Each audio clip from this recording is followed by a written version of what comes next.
and welcome to week 6 or episode 6 of the Unbalanced Sports Views Network, USVN. Episode 6, we're going to round up week 5 of the NFL, talk about week 6. We are down half a man tonight.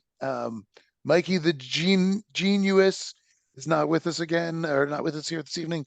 So we're just going to have to roll without 3, 4, 7 minutes of aching silence, waiting for him to realize we're talking to him. It's going to be tough. I don't know how we'll get through without it. Maybe he'll be joining us later. He also could be far too intoxicated. Only time will tell. I have no idea what things went haywire mean, but there you have it. Things went haywire. Mikey the Greek, or whatever his name is this week, Mr. Scuba Mask himself will be absent for a bit. So, as always, I'm Brian. I'm here with my good friend G Money. Garrick, how you doing? I'm doing good. And I just realized we should rebrand this to 2.5 Men, because based on what you just described, like that might actually fit. Yeah, for sure. Yeah, I hate to bash a man when he's not here, but I'm not beneath it. Um, but I'm also willing. I'll hate it, but I'll do it. That's right. No. So let's see. Lots to talk about this week. I think both on the field and off. Before we get into the actual games, I did want to just say one little thing that going on in the zeitgeist or whatever that I think is kind of fun. Have you seen the Travis Kelce and Aaron Rodgers little war of words that's taken place? Although that's really overselling it. Have you seen this? No, I am not really. Very funny, actually. Aaron Rodgers, I guess, he said called Travis Kelce. He said called him Mr. Pfizer, whatever, because he's doing the commercial for the vaccine. Mm-hmm. And I guess Kelce was asked about it at a press conference, and he very classily was just like, hey man, with this mustache that I've got going, I guess I do kind of look like a guy called Mr. Pfizer. And he's like, but look, I don't regret it 1,000%. I got the I got the vaccine. I did it to protect my family, to protect my team, protect my loved ones, and I don't regret it at all. And that was, he's like, I didn't expect to be in like a vax war with Aaron Rodgers. And then he said something that I thought was a pretty nice little comeback. He called him, he said, I didn't expect to be in a vax war with Mr. Johnson and Johnson, because Aaron Rodgers, of course, plays for the Jet. Well, plays. He collects paychecks from the Jets, who are owned by the Johnson and Johnson family. Woody Johnson pumped tons of his Johnson and Johnson money into buying that team. So it's like, yeah, I mean, come on, man. Like you don't act like this is some sort of moral stand. You're perfectly willing to cash the check from the from the Johnson and Johnson family, who are oh, go ahead. Rodgers is a well-known anti-vaxxer, Sure. right? He went through all that last year. He's done the whole, he gets on Rogan's show and hears all and I'm like, I just think it's such a hard thing, right? It's a personal decision that people had to make. And that's kind of funny though. I've been more actually entertained by the George Kittle and Micah Parsons little squabble that's going on. Oh, I haven't even noticed this. No. You didn't see? So no. Kittle underneath his shirt on Sunday night. Yes. Fuck the Cowboys, yes, right? Yes. And I love George Kittle too, by the way. I really like him. I love him too. Hey, he shows up on WWE all the time. I mean, of course I love him. But no, I mean, Parsons got on his podcast and was talking about how, hey, we'll be ready for you next time. Basically, just we paid attention. We've seen this, and we're going to be ready. And I guess Dean Sambo came back with something like, yeah, 42-10. Go ahead. You can be as ready as you want to be. Like, it was just like, whoa. I kind of like the little rivalry that's kind of coming back and reminding me of the mid 90s a little bit. Yeah. Well, I saw, so I saw, earlier in the week, they were, they asked Dak about their, in the press conference, the midweek press conference or whatever, said something like, how do you still remember what that felt like, after last year and how that all ended? And how did that feel? And, to use that for motivation and all this stuff. And, and Dak was like, kind of seemed a little pissy about it. Was like, come on, man. Like, how do you think it felt? Like, of course we use that for motivation every single minute since then. Like, and Yeah, basically kind of went on to be like, look, man, we are ready to put this behind us, and like, we're ready. Like, we got this. It was very, whatever. It was, I mean, it's all bulletin board material, and I get that stuff. It's just all, bravado.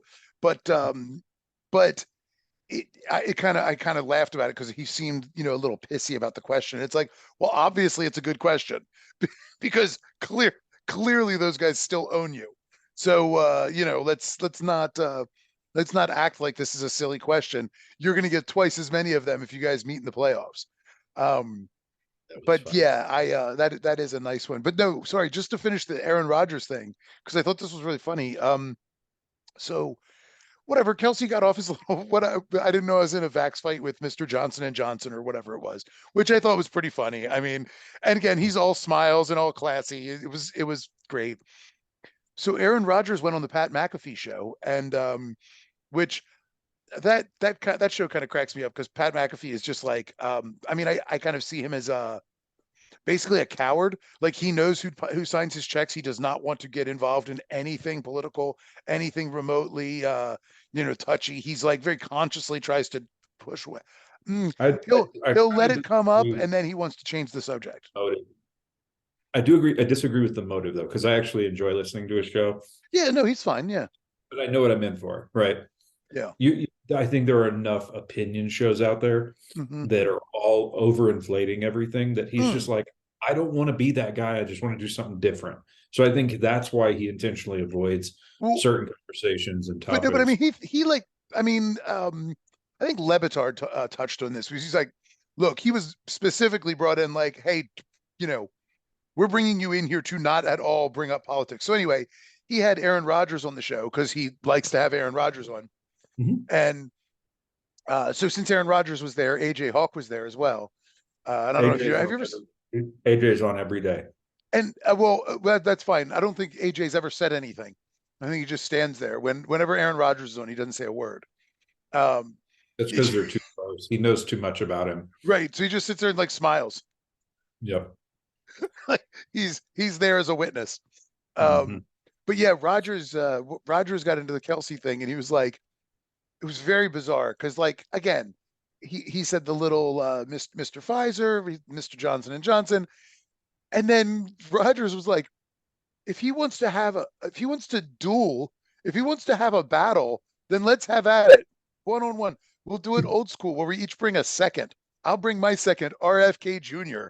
And he's like, and he can have whoever he wants, Fauci, whatever. It was like, what are you like? What insane escalation are you thinking this? First off, how very weird, Aaron Rodgers, to be like, now we need to have a duel. What are you? Go get back in the pool with the dolphin. Like, what is wrong with you?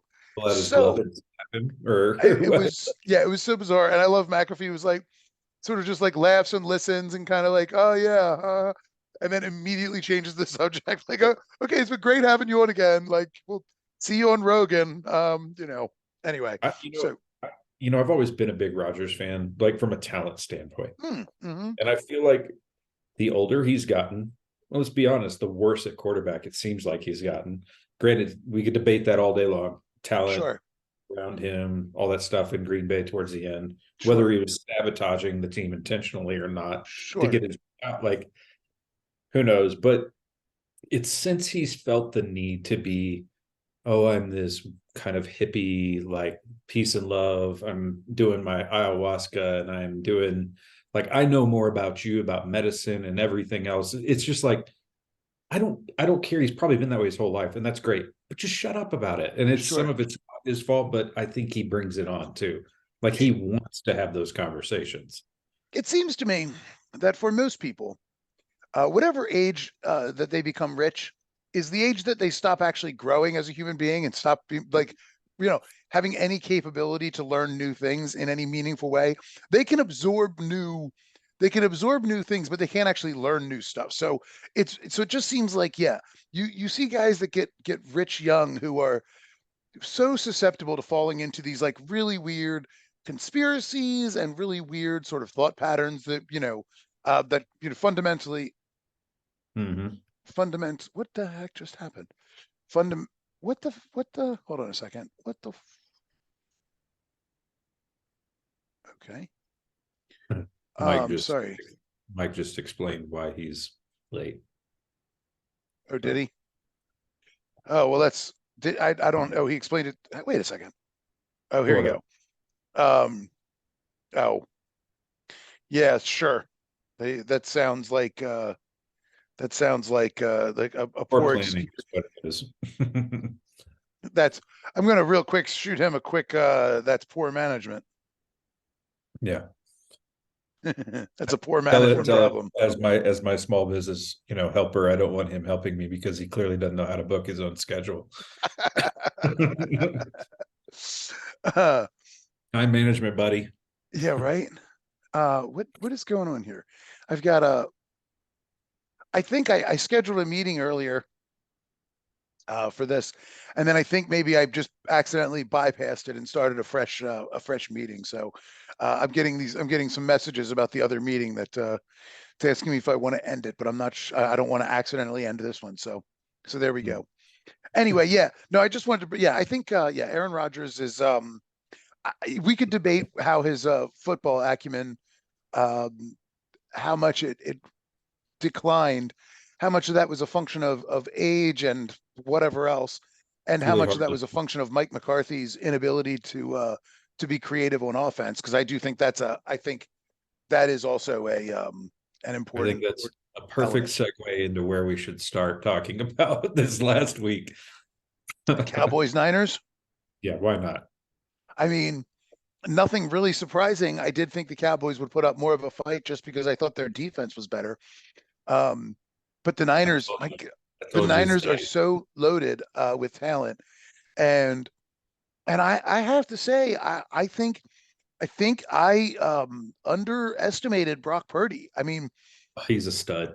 well, I mean, His accuracy is insane. yeah, he was accurate, but the thing was, I guess I looked at him and I'm like, he doesn't have that elite arm. He seems like You I mean, he say that. seems, huh? You say that, but he throws the ball. He's got better accurate, like completion percentage downfield than anybody else in the league. Okay. I mean, Like, but I don't see because I him. thought the same thing, and I it's don't been like, see him Josh Allening 70 yarders is what I mean. I mean, I that's what I mean. I don't see the elite arm from having gone back and now and seen some of the film from him sure. at like Iowa State and things like that. I don't see it. Um, Now, whatever he's the thing that is that you can't measure with all that stuff.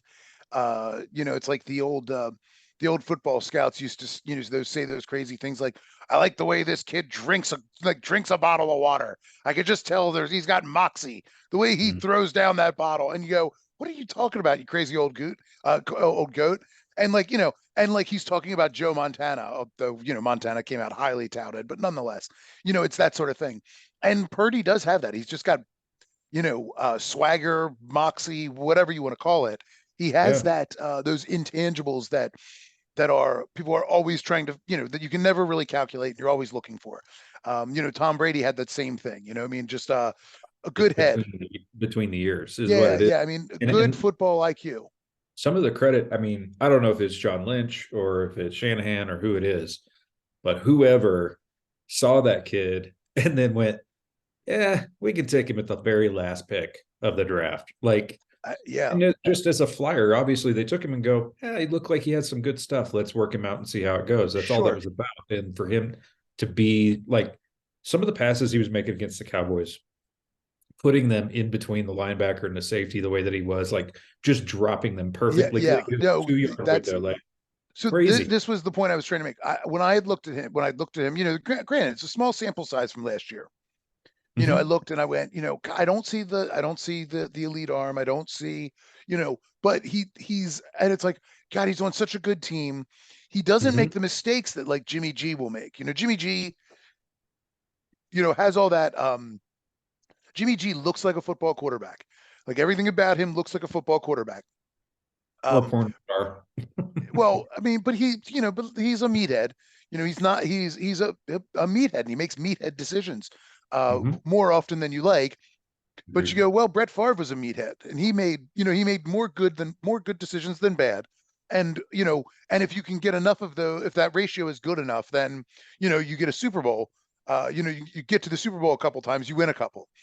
And so you look at a Jimmy G and you go, well, okay, yeah, seems like seems kind of like a dope, but looks like a football player. Like has all the tangible skills. But it's really hard to imagine Jimmy G taking anybody to the Super Bowl at this point. It's How much of the credit that we even gave Jimmy G though is simply because he was drafted by the Patriots mm, during their heyday when they looked like they could do no wrong because of the Brady and Belichick stuff. Like sure. that has to be part of a factor too. Yeah, I mean, but he was a good quarterback with the Niners. I mean, he was good there. But He he was wasn't. okay, He was good. He wasn't great. I which is mean, why they were always looking for a new guy. yeah. Always, like Well, they were. I he also wonder, couldn't stay healthy, so that didn't help. that's true, but I also wonder, and obviously Shanahan will never come out and say this, but I wonder if he had to reduce and limit the play calling that when he was at quarterback that now he's not having to do, which is Yeah. why that So offense is so explosive. yeah, I'm glad you brought that up because I was thinking the same thing. Like it seems like so. Who was that play? Was that play to Was it that Who's pass that? to Ayuk who sort of went and like knifed between those two linebackers and he hit him just right behind the line? That was I've never again that was an unbelievable play. It was an unbelievable pass. It was an unbelievable route. I mean, it was I'd never seen that route before. The way he cut right up like that was I mean that was Shanahan like at his best. I mean, it's just innovative, unexpected, and just perfect, like just perfectly thrown, perfectly called, perfectly drawn up, perfectly executed. Yep. And so yeah, I do wonder if Purdy is just a guy that that Shanahan now. I mean, he obviously completely trusts him, and so that Sure. yeah. And then the other thing too, like if for if somehow they're stacking the box and CMAC isn't available, they know like they They trust can't. Purdy to go to Debo, and if Right. Debo's not getting it done, they've got Ayuk, and if Ayuk's not getting it done, George Kittle can catch 3 touchdown passes. I mean, like they have all of these different weapons Mhm. that that Purdy just can seamlessly rotate through. You Yep. know, not to mention they still have one of a guy I have a soft spot for still in fullback Kyle Juszczyk, who former Raven, who I've always loved. I always thought that guy was for the position for what his job is a Absolutely. guy that could still catch 400 yards a year if you want him to, and Mhm. and get in the end zone half a dozen times, either carrying it or catching it in the flat. And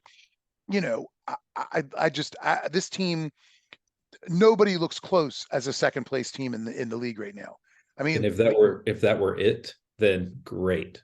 But that defense is oh right, it's like Fred Warner is Ray Lewis, like incarnate, but man, I would almost but maybe argue. smarter. Well, he's got such a well, I I don't know, shouldn't say maybe. smarter. Maybe processes faster. So the two key differences, right, is because that offense is so dynamic, that defense can just tee off on people. Yeah, for Where sure. even though the Ravens did do that, they teed off on people. There were times where they had to be more measured in that approach because they knew the offense wouldn't put up certain points. And Sure. it's just they're such a complete team. It's wild to me to think that Brock Purdy only loss was the loss where he couldn't throw a ball. Yeah. Yeah. Like His that's it. I only mean, his only loss yeah, was a game where that game ended with Christian McCaffrey coming in to hand the ball off. pretty much. Yeah, exactly. Yeah. I Yeah, mean, it's crazy. yeah, And the team it's is, you're unbelievable. 100% right. It's such a complete team that barring injury, I think it's easy to say like they're heads and tails above every other team in the league. Now, do I think they're going to go undefeated? I don't see anybody on their schedule that's going to beat them right now. Like when you go Yeah, down the but it's the list, NFL and something will happen, presumably. week 13 when they go to Philly, that's a big test, right? Yeah. Just because they haven't looked like Philly from last year, but they've got all that talent still. It's not like they're not a good team. They're a very good Sure. team. They're I don't want to see them stop just getting by people. before I'm a believer that they're ready to go back to the Super Bowl again. What Philly has right now, yeah, they have a lot of pieces that haven't quite fallen into place. And there's Hertz doesn't look right. He does not look right yet. He's his And moment. Yeah. yeah, and I think that they are I think the way they're calling that offense is a little like, I don't want to say they don't trust Hurts, but I feel like they're trying to protect him a bit from, like recognizing that something's not right yet. And so trying to keep him a little bit, unexposed. Mm-hmm. And, you know, um, and whatever, we'll see. That presumably works itself out over the season. But what Philly has is that even the Niners don't have is an offensive line that is, uh, I mean, Yes. I don't think I've ever seen anything like it. It is I mean, I feel, Mm. I feel like you could put a ham sandwich back there and they'd still be 3-2. You know what I Mm-hmm. mean? Like they just, it's unbelievable how good that line is. It really is remarkable. Yeah.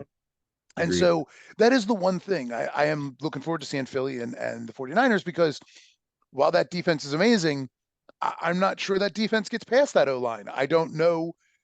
I mean, I Let's not forget Joey Bosa is still on that, or not yeah, Joey, but sure. I mean, I'm not saying they're going to be like shut out, but I'm saying like I don't see how that D line dominates in that game. I think that sure. I mean, extraordinary players, bless you, extraordinary players are still going to make extraordinary plays, but I don't see Bosa coming away with 4 sacks or having a crazy night they're where he strips out two fumbles or anything crazy like that. they don't have to do that. All they got to do is slow that offense down, which I Sure. do think they have the capability of doing. I don't know that Philly's defense is going to be able to slow down the 49er offense. Yeah. It's more the question mark, because Christian, if you could pick who's the perfect player to add to that San Francisco 49er offense, it's Christian McCaffrey. Yeah. Yeah. Like, how, I still want to know how in God's name they got him. It's Like, remarkable. It was it's amazing. almost not fair, right? Yeah. It was Because the amazing. team was so loaded already.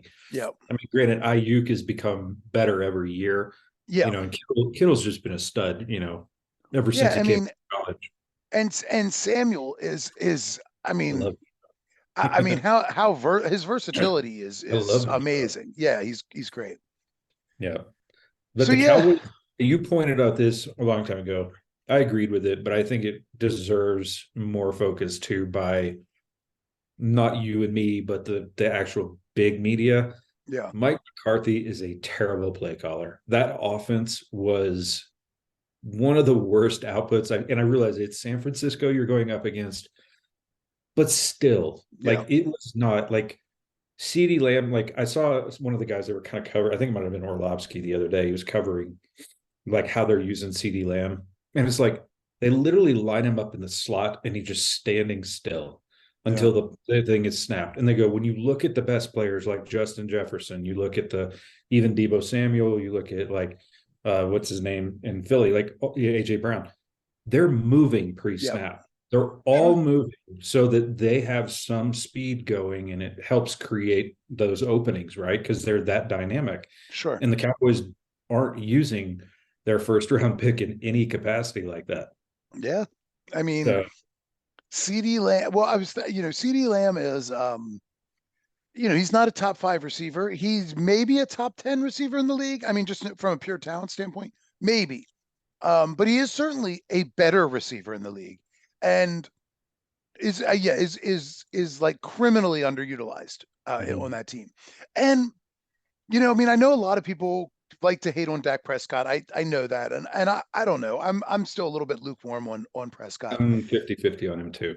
I mean, I can't deny that he certainly has some talent. He certainly has played certainly very well at times. Um, he doesn't seem to be a guy that he doesn't seem to be a Josh Allen type who can basically sort of take a whole game on his shoulders and somehow pull something out.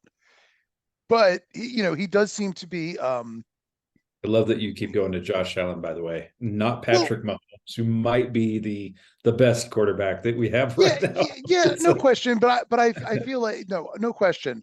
But I feel like Patrick Mahomes benefits from Andy Reid continuing to be one of the most creative offensive minds. I mean, he continues to create. see, I Well, don't. I don't think And that's true. I say If you that watch because, yeah, their offense, it's say again. yard ball. A lot of times it's yard ball, which is Yeah, not Andy Reid. And I'm not saying none of it's his credit. Like sure, when we're not recording, I'll say what I really think about some of this, but I need to not have too hot of a take on this one. But sure. I do think, I mean, Patrick Mahomes, it's his ability to create more time that creates a lot of their dynamic plays that come out of it.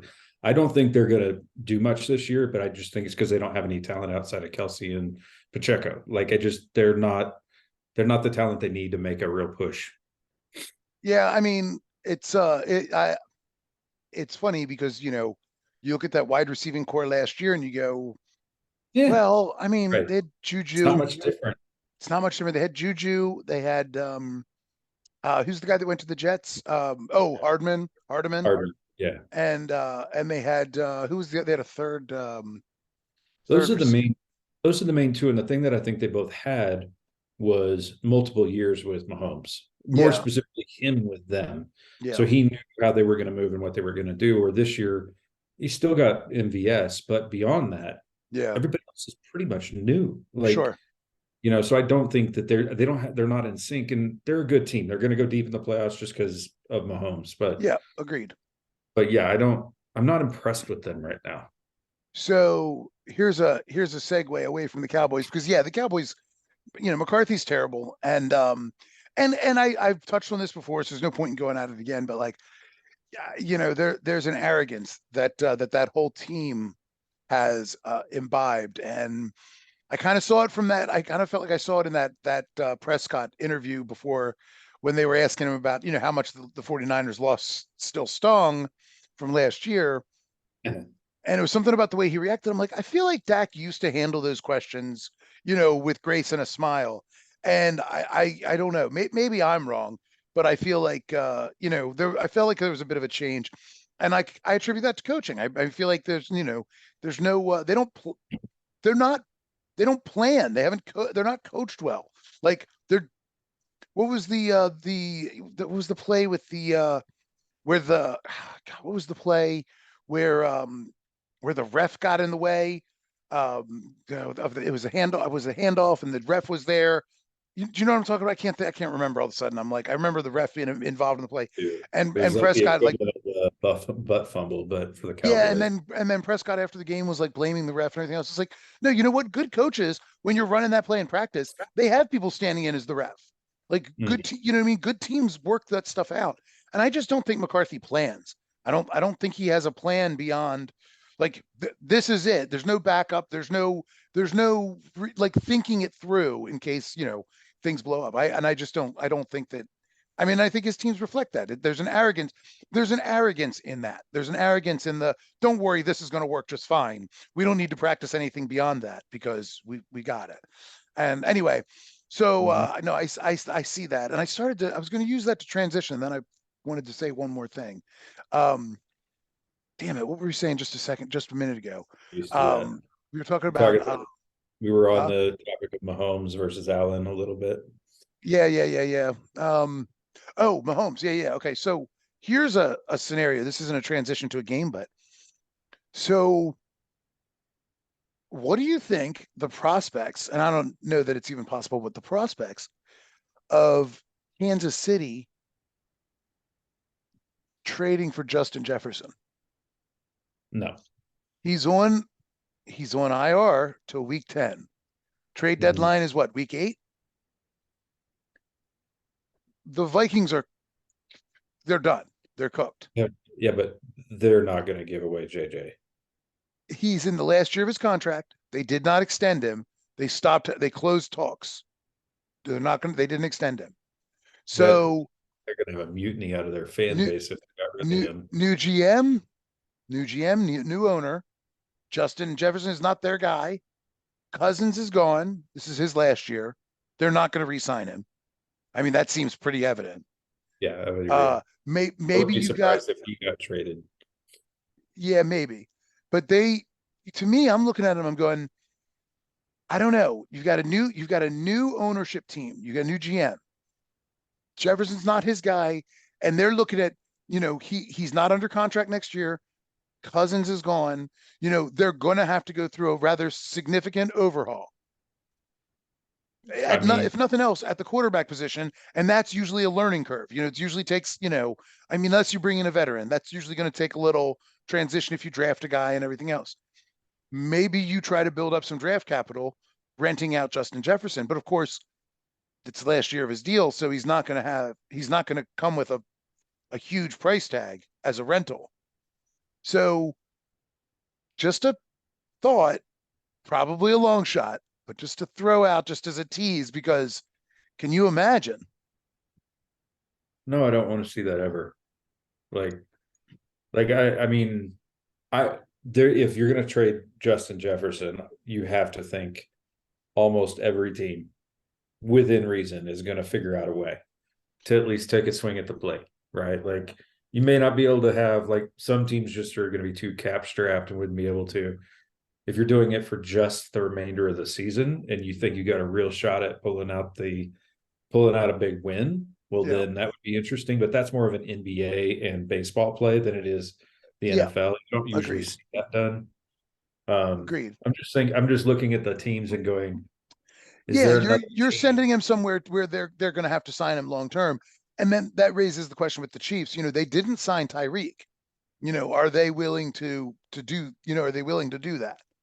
Um, You talk about arrogance. Like, to me, that's arrogance because with Tyreek and Kelsey and Mahomes, every year we're talking about them the way we're talking about the Niners right now. Like, yeah, I that's mean, where they're at. agreed. I mean, I think, I mean, I don't know, but I assume they let Tyreek walk because I think that was the same year they were trying to work out a deal with Mahomes. Probably And was. I I think you're right. I think you're right. and I think that was too much to try and do all at once. I mean, I could see that. That would have been, pretty hard to pull off all at once. Not knowing what they were going to have to give up for Mahomes, how Tyreek's deal would affect that, and vice versa. You know what I mean? There are a lot of question marks there. So again, if my memory serves, I think that probably played a role in letting him walk more than arrogance or anything else. I think that's just one of those, like, we got to keep Mahomes. We got to pay him whatever he wants, whatever Yeah, I that think amount is. I'll tell you, I know there's no way it would ever happen, but the Ravens could really use him. And Yeah. because, like, I love Flowers. He's been great, except for this last week where the entire team forgot how to catch a ball. Oh my God, it was yeah. And he's been great, but he's not, like, he could grow into that number one, but he's not a number one yet. And they're using Odell wrong right now. Like, I don't know why they got Odell running the deep routes. Like, why is that not Flowers? Why is that not Aguilar or Bateman or one of the other guys? Because he's not got the same speed that Yeah. he had. I'm not even going to go down the injury path like with him. It's just more of a, we're getting him in the latter part of his career. He's becoming the Steve Smith, the Anquan Bolden type of player where we need to use him in the slot on crossing patterns and help us move the chains. They're using him wrong. I think what they're trying to do is get him in one-on-one situations, and that's why they're That and guy, he just I, doesn't have that speed. yeah. Yeah, no, So, agreed. I think that's what it is. I think they're trying to put him in one-on-ones. And I mean, but what they're doing with Flowers is working, so there's no point, no reason to change that up. And I guess the sure. other thing is with Odell, they know that people have to respect his ability to catch the ball, his ability to win one-on-one battles, all that stuff. So Mhm. he's still going to draw off the number one cornerback. Sure. He's going to draw that attention, which frees up other guys. So even if it's, I mean, I hate to use the word decoy because it feels demeaning, and I feel like it takes away from the strategy of it all. For But sure. even if the bulk of his job is to get the number one cornerback off of Mhm. Bateman or Aguilar or Flowers, although Bateman, Lord knows. I mean, I keep hoping that he turns into something, but God, They he's can't stay healthy. He really, like, this is our segue into our next game. We could just cover the Ravens right yeah, now. yeah, yeah. Yeah. Well, We gave that game away oh like no, no, that. no. Yeah, no, that was They a gave us victory every stolen from the opportunity. or defeat stolen from the jaws of victory right there. What Exactly. who was it? Was it Bateman that had the touchdown pass go through his hands? Yes. Oh, yeah. Yeah, but I mean, you can't single him out this last week because Mm, yes, mm. he had that bad moment. You Flowers can't had a blame bad. the Flowers had yeah, he two bad hit drops. 2 or 3 bad drops. Andrews had a bad drop. I think Andrews there had a were terrible I drop. think there Yeah, were 5 drops that really uncharacteristic of all of those guys yeah, normally. And yeah, the Lamar pass at the end was a bad pass. The fumble really wasn't on him. It came from the blind side and yeah. couldn't put that like if you go look at the numbers, like Lamar played a pretty fantastic No, game. no, he was fine. Yeah, I have no real complaints about him. I mean, he was betrayed by his team. Yeah, those I mean, 5 catches change his stats yeah, dramatically because change everything. all of them should have been completions. One at least would have been a touchdown, not to Right. mention all the additional yardage because a couple of them were deep balls. Like Sure. his numbers would have looked a lot better than they did. And I know people No. are gonna Yeah. trying to fault him for some of this. I'm like, if you didn't watch the game, I could see that, but Sure. this was not No, on that him. was not on him. He played fine. The the and Justice Hill fumbled too, didn't he? He had a fumble early in the game, didn't he? Yeah, he coughed one up after breaking a pretty good run.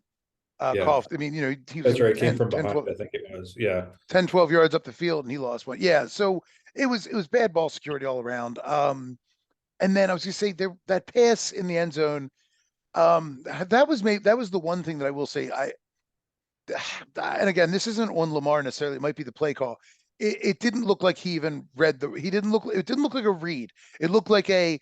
It looked like a snap 1-2 throw the fade, and he. Hmm. I mean, he. I mean, he threw it inside. He should have thrown it outside shoulder. I don't know what that was all about, but Yeah. just a bit call. But it was He's like gonna he didn't even look like he took the time to like set. He just sort of. It would look like a trying to be a quick hit, and right. just poorly thrown. Whatever And that was. Yeah. I don't want to give Pittsburgh any credit. Like I will give their defense credit because I think their defense is really good. Yeah. But that they like But they didn't drop those passes. what happened with Marlon against Pickett. Like I don't or Pickens rather, sorry, not Pickett, Yeah, but no, no, like he got beat and I realize he's just coming back from injury, so maybe his judgment's off a little. I'm not really worried about him, no. obviously. The defense played really well, I thought, for the most part. Yeah, And it's hard to hold up for 60 minutes. yeah, And yeah. they No, all it was did their just part. one bad. Yeah. Yeah. Yep. I mean, 17 points is not a lot in today's NFL. I Mm-mm. mean, yes, you see it happen sometimes where people score 6. Hell, it happened to Pittsburgh the week before against the Texans Sure. somehow. Like that's the part that bothered me the most is like this team is not a good team. And I No. just one time when we're the better team for us to literally kick the shit out of them. Yeah. Like just once. And it Yep. never happens. It's almost like we played down to We whoever it is we're playing. we Harbaugh Harbaugh loves to game plan for this 3 to 7 point win. I mean that Oh, he just does. He just especially in division games. He just like he loves to and play not that win by 3 to 7. and let's not forget about whatever that was that led into halftime. The 4th and 2, and they decide to go for it. And when they were in field goal range, Yeah. like I No. don't have any clue. Like it's not like there were minutes left. Like there were No. seconds left. Yeah. I don't. He is a slave to the analytics, and it's a problem. Um, I'm growing tired of it. Is yeah, what it it's is. an almost gamely decision to not take the field goal, to take points off the board when Yeah, the analytics say go for it. It's like you also have to recognize game flow. Like the analytics yes, don't take game flow into account. And you kick that field goal, you go into halftime up what 13-3, yeah. or was it It's still a 13 mental thing. nothing at that point? I mean, it was Yeah, we were it's a mental thing and it for and sure. it didn't even feel remotely that close. I mean, No. they couldn't move the ball. We Mm-mm. seemed to be able to move it at will, except kept dropping it. And Yeah. so, yeah, no, it was no, that would have been 13 nothing because then they took over and they got the field goal. Mhm. Like that was yeah. Then they made a couple plays to get in field goal range. The other thing that you touched on, I want to come back to a little bit, is he plays for the 1 score win, right? Yeah, That kind of game planning, and that drives me bonkers. and When I you look don't at think that the he movie, does that, but it just feels that way. no, but I think it comes back to he wants to control the game, and so in his mind, he's still got that old world mindset of Yeah, run the ball, throw a few passes, but can own the clock, right? Kind right, of right. mindset. Mm-hmm. When you have teams and in no way am I saying we're as dynamic as this team, but you have the Dolphins who will put up points at will. Yeah. You have the Lions who, when they are clicking, are as good as any team in the league offensively. You know what I mean? You go down the list and it's all these younger, newer coaches, super innovating. They get their best players into open space and Yeah. they don't care if they embarrass you. That's their job. They Right. don't care. And I just don't get that out of Harbaugh. I get this, oh, we're going to be slow, methodical, and we're going to control the clock and I'm going to respect my opponent. And it's like, Yeah. no, you respect them after and before the game, not during. During, Yeah. put your foot on their throat. And I'm tired of seeing, like, we complained about this the last several years. This year, it's supposed to be different.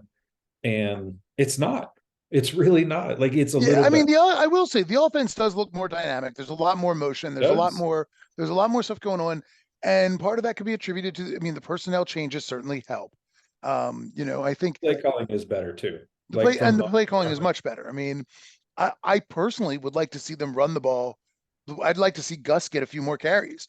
I'd like to see I'd like to see Gus Edwards get a little bit more cranked up during the game because he's that kind of back. He's a big power back that can wear a team down. Now, injury concerns I get, and I'm not talking about look, the days of the 25 carry running back are dwindling. I mean, yes. you've got Derrick Henry and end of fucking list. Well, Um, and most of them can't. They can't hold up that many times anyway. hmm. Week after week. I'm with you on Look at Edwards. Dalvin Cook. He looks like a shell of his former self. So I am with you partly on Edwards, but at the same time, your best player is your quarterback. Sure, And sure, he's sure, sure. probably your best runner as well. Yeah, And I do think there need to be more. I don't think they do this enough yet, quite frankly. I like balance regardless, but why are we not spreading those defenses out more? yeah, Like, we've got the talent now. Why not put Mark Andrews, Justice Hill, and then, what's his name, Flowers and Bateman, and take your pick of Aguilar and right, Aguilar or Beckham, right? And now you're forcing the defense to have to play you. right. If you start hitting a few of those passes, they back off, and now who's wide open to run rough shot on everybody? Yeah, Lamar.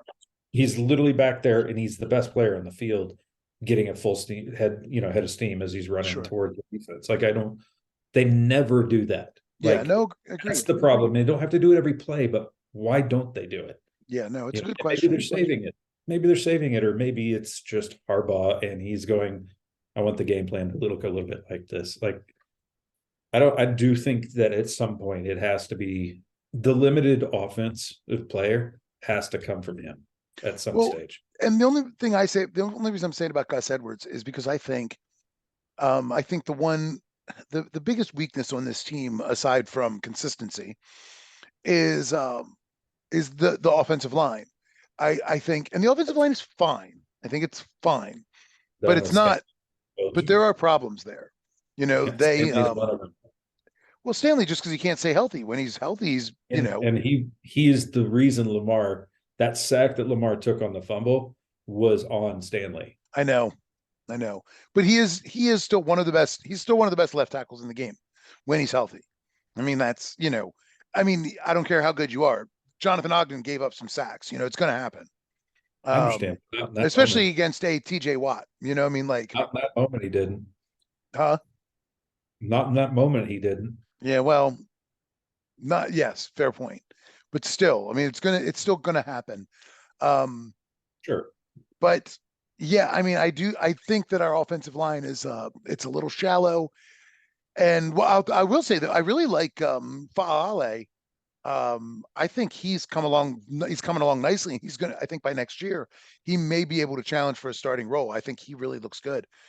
He was I don't know if you know, he was a project pick basically last year. I remember And that. he's got the size and he's got all the measurables, but he really didn't have enough time at the position and really needed to be coached. And I'm been really impressed. I didn't see him very much last year, obviously.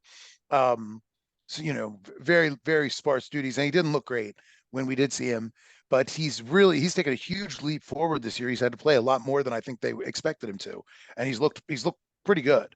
Mhm. And McCary too. Like you Yeah, don't, McCary too. you really don't want him starting all the time. But No, when he's your number six that can play any position on the line, like yeah. that's quite the Swiss Army knife to have in your back pocket. No, he's the kind of guy you keep around for as long as he's viable because yeah, he's yeah, just too versatile. Yeah. And for an O lineman, that's surprisingly rare. He's, decent center. He's a decent center, which is itself is a rare thing Mhm. for yeah. I mean, he's still. I feel much better when Linderbaum's out there, but still. Um, For sure. anyway, anyway, so yeah, no, I do think. But the reason I say that about the run game with Edwards in particular is just because I think giving him a few more carries early, and I'm not talking about a ton, but giving him a few more carries early might help soften up that defense a bit too. I'm Um, good. you And know, I definitely know balance is necessary. So I do agree with you on that. anyway, and I mean, and the guy, he gets 5 yards a carry. I mean, he's effective. Um, Well, that's because the best running back's handing the ball to him. well, sure, but he's also, he's also big and stocky and hard to bring down, and Mhm. and he's surprisingly quick at hitting the hole. He's not this is not a premier running back in the league. He's never going to be that, but he is a very good contributor and a guy that when Dobbins goes down, I'm like, well, at least we have Gus. Like, I feel fine that Gus is going to handle it. Yeah, the game plan has to change because he's just not as dynamic, but he's punishing, and that's something. And I'm not sure how punishing Dobbins is, but I don't care. Like because he makes up for it with dynamism, Mhm. you know, which is why it's Good so word. nice having both of them. Yes. You can send the guy 10 times up the middle to, to punch a middle linebacker. Mhm. Anyway, yeah, but I think yeah, anyway, yeah, the Ravens beat themselves. I think the Steelers are still terrible. Yeah, I agree. There's not a And chance in hell that they win this division. They look awful. Um, so, but to stay inside our division, Cincinnati look like I yeah, think it's hysterical. I can't remember who said this the other day. They were like literally the Bengals were telling Arizona, "Hey, we're about to throw it, to Chase." And they did it yeah, anyway. And they still threw it to him like 19 times or whatever the number was. It's ridiculous. yeah. No, they Burrow looked good. He looks. I mean, he was moving around. So They got one more week and then he's got his bye week. And if he makes it through this week, I think it's this week. Let me look real quick. Here's it.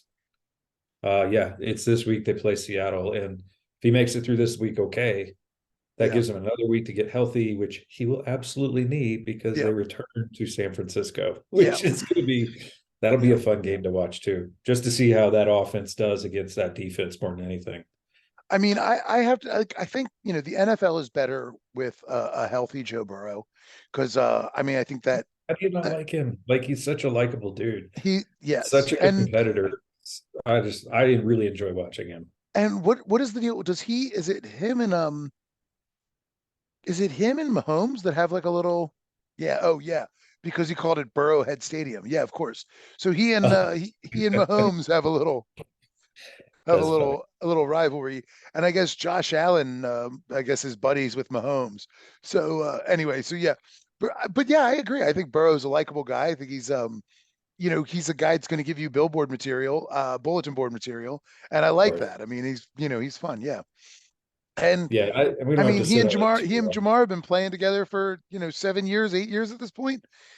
I mean, how can you not like that combination? It's unbelievable. Can't believe that no one else in the history of the NFL has ever done that. Like, and I don't know that it hasn't ever happened, but meaning like at least in the last 20 years, like why wouldn't you target that type of player combination, quarterback wide receiver combo when it's like DeAndre Hopkins and Deshaun Watson was a great. They did it, I guess technically, Yeah. right? So they were both at Clemson together. So that definitely. But if you're Cleveland, why didn't you go after Hopkins like harder, and try to bring him in? But I don't know. I just don't know Yeah, why. but And that time's passed starts. since then. What I mean? There's that thing where it's like Oh yeah, like it was a seamless transition for Jamar. You know yeah. what I One mean? year. Like I thought it was just 1 year, right? 1 year. Exactly. And yeah, I mean, I'm sure college teammates have played on the same team before like that, but I'm not sure that they've ever had like a national championship first round pick teammates, Right. on the same team, just because it's like, I mean, Jamar Yeah. stayed an extra year, and maybe, Right. and some people will probably argue, well, why did you? You probably would have been a first round pick either way, Right. but he stayed one more year, and I don't know if it's true, but I've seen it argued that he did so he could have a shot at playing with Burrow. If he did, good on him. Yeah, good on him. Like if you got like look around the league, like there's some really good, talented receivers that you see blips of good play out of them. And it's like, if you're a wide receiver and you're a free agent, how is the number one thing you target not going to be the quarterback that you're playing with? Sure, Like every single time. Like, I don't want to go play with Sam Bradford. Let's be honest. sure, We'll go back in history, right? Like, captain 3 yards. Like, sure, why would you want to go play like when you got a guy like Pat Mahomes or Tom Brady or, sure, sure. go down the list of these really like Aaron Rodgers, for crying out loud, all these guys that are, really good quarterbacks. So why wouldn't you want to play with them? And I realize some of that's where salary cap comes into play and things like that. But I'd love to just go, no, I'm going to take a little bit less to go play with this guy because he's going to make me look like a stud. Who was it? A couple of years ago, maybe two. Trying to remember. It was Lamar. Maybe Lamar's probably not his rookie year, but I think it was his second year.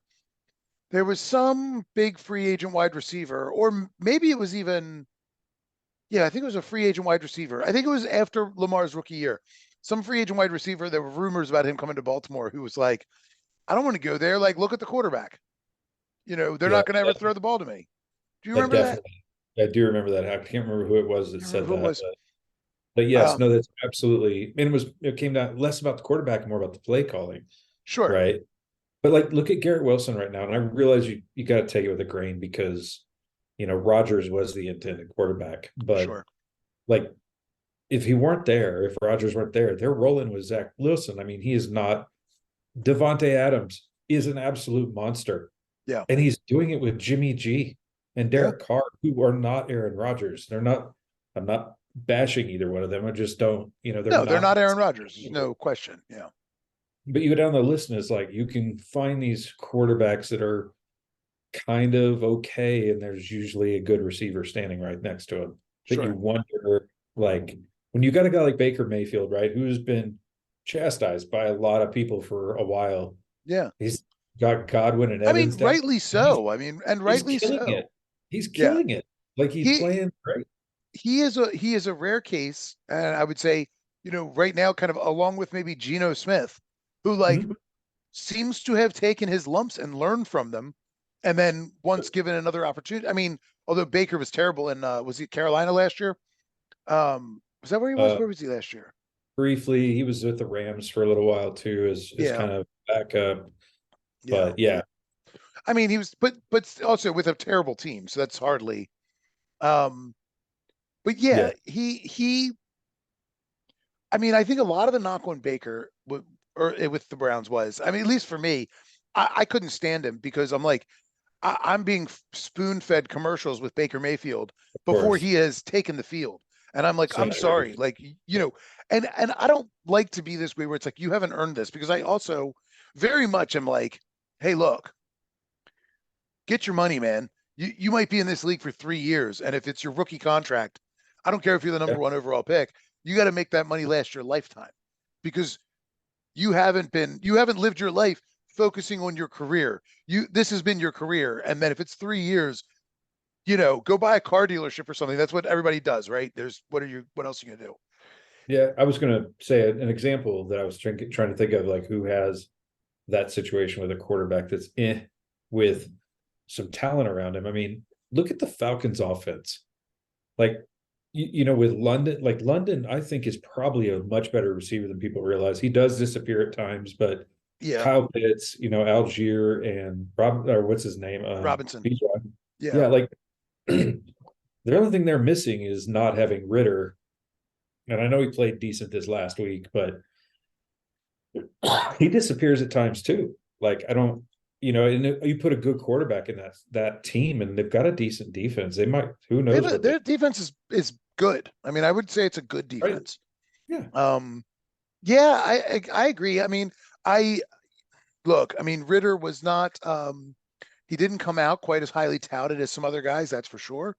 Um, He's a project. You he can was tell that always, when he was he was drafted. always a Yeah. project, and he looks like a project.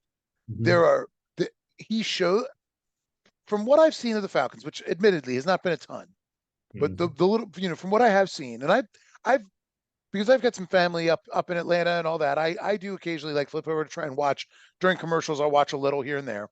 Um, he looks to me, and from what I've seen, he looks to me like a guy. He seems to have some talent. He seems to have some ability. He seems to have some decent football IQ. He isn't there yet. He needs more coaching. He needs another year or two under his belt. I mean, I don't expect him to be a star next year even, but he does seem to be growing, and that's I think the key is like, Mhm. he by the end of the season he could be a viable starter. Right It's, now, right now he's not a viable starter. He's a project starter, and that's fine. yeah, That's fine for the Falcons who play in a weak division are I mean, honestly, they're a team that's kind of fine if they don't win the division. They're fine with that. They kind of know that they're a team in transition. sure. If they were to win the division, great bonus. But It feels like half the teams in that division, though. well, Maybe that it if is. not I mean, all, there's except for yeah, New Orleans. It's all of them. really is. I mean, I would say the Bucks are the biggest surprise because they seem like a team that was that I mean on paper it almost seemed like they were just like writing off the season with in the beginning. It was just like, God, I mean, I just don't see any I don't see I see squandered talent at wide receiver and then nothing else. And the defense is better than I expected, and Mayfield has played really well. The offensive line has held up for him, relatively well. I mean, hey, I mean, because you've with Godwin and Evans, I mean, you've got two incredibly reliable targets out there. So and Evans is playing like it's 5 years ago. I mean, he really is because I mean, I think Contract. Evans is how old is Evans? Like he's in The his contract 30s year. now. I think he Oh, just that turned or it's a 31. contract year. That Yep. explains it. Yeah, Yep. he's playing for his last contract. Yeah, he's 30. So yeah, he's playing for Mhm. presumably his last contract. And unless he transitions to the 1 year, right? Um, That's so how yeah, it is. this is his last chance to maybe get 5 years of security and see what happens, right? The fun, So that makes a lot of debate. sense. We can save the debate for the end of the year, but will be where does he sign? Yeah, I Does he mean, stay at Tampa or does he go elsewhere? mm, You know, I would probably wager. I mean, we'll figure this out as it gets closer, but I would wager he probably stays in Tampa, and that's just because he's been there his whole career. I could see yeah. him being a guy that just wants to stay, stay here the whole time. Well, I mean, does Tampa want to keep him? That's the other thing too. I mean, you never know about those things. I would hope so. I I mean, mean, I would hope so too, but it's hard. It's you never know. You never know what a Mhm. team is thinking. I mean, I think a lot of that will depend on how they finish this year. Um, if For they sure. finish in a position where they are drafting really high and feel like they're doing a rebuild, then you might cut salary and That's you true. know That's fair. and yeah. So I think it really depends on whether they think they're a few pieces away. But they're also 3-1 currently. Well, sure, I understand, but like the Falcons look like a pretty good team, and the Saints look pretty good. So Mhm. they could be 3-1 now, and then be come in For third in that sure. division. Well, they're I going don't to think lose. anybody has to worry about the Panthers. They'll probably lose this week, but it's Who they okay. play this week? I haven't even looked. They I play forgot. Detroit. Oh yeah, probably. And But I'm high on Detroit. yeah, I'm coming around. I'm coming They're around fun on to Detroit. watch. They're exciting to watch. I love their head coach. It's they just seem David Montgomery, like this guy that I watched him in Chicago for years going, how is this guy a starter? Like he's not that great. And now I'm Yeah, going, holy crap, Chicago is that bad. Like he looks great in that offense. yeah. I mean, there's a couple of things about that team that have really caught me off guard. David Montgomery, probably number one. Yep. Number two, I said in the beginning, I expect Detroit to score a lot of points, but I don't expect them to stop anyone from scoring points. And at the end of the day, they're going to give up more than they score because I just think that's how it's going to work for them. I mean, I think I had them finishing the season, what, like 8-9, 9-8, something like that. Because I just expected them to, yeah, be better. 9-8, yes. Yeah, there you go. I figured they were going to be better, but I just thought that defense is so bad that they're going to lose a lot of games. But you But know, you and who knows? remember the old Lions too is part of that. And this is, Sure. I heard somebody say it a couple of weeks ago. It's like the Lions and Packers have traded places. Yeah. Well, so one of the reasons that I wasn't high on the Lions was because I thought, hey, look, let's see what Jahmyr Gibbs is. But David Montgomery is a cloud of dust in 3 yards, cloud of dust 3 yards, because that's all he'd ever been. For sure. And yes, the Bears are that bad. I thought the Bears were going to, although let's talk about the Bears next. Yeah. But yeah, David Montgomery it's been enlightening to see what he's Yeah. capable of. And then the thing about the Lions really, up until this week, I have stayed pretty firm in my belief that the Lions were still a bit overrated. But Okay. this week, without Amon-Ra, they still managed to win a game pretty convincingly. Granted against the Panthers, but they put up points at will without one of the best wide receivers in football. Mhm. And Josh Reynolds, a guy who, I always thought he was a little bit underutilized the Rams, right? Rams or Chargers, one of those LA teams. Yeah. That I thought was, he's a long, lanky, Mhm. receiver, decent speed, seemed like a pretty good receiver that was always a little underutilized. But at a certain point, you go, well, I don't know. Maybe he's not underutilized. Maybe he's just, fine, but nothing Sure. special. He like this week, I really saw it's like, no, he's a good receiver, Yep. and just was really being underutilized for one reason or another. There's one other And thing you have to say about this team, though.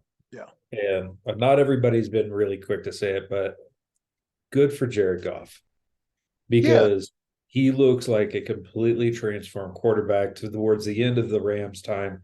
He looked shell shocked, didn't like he was out of place, and like he looks at home now. Like he yeah, looks like he's in the right system and he's got some weapons around him and he looks really comfortable.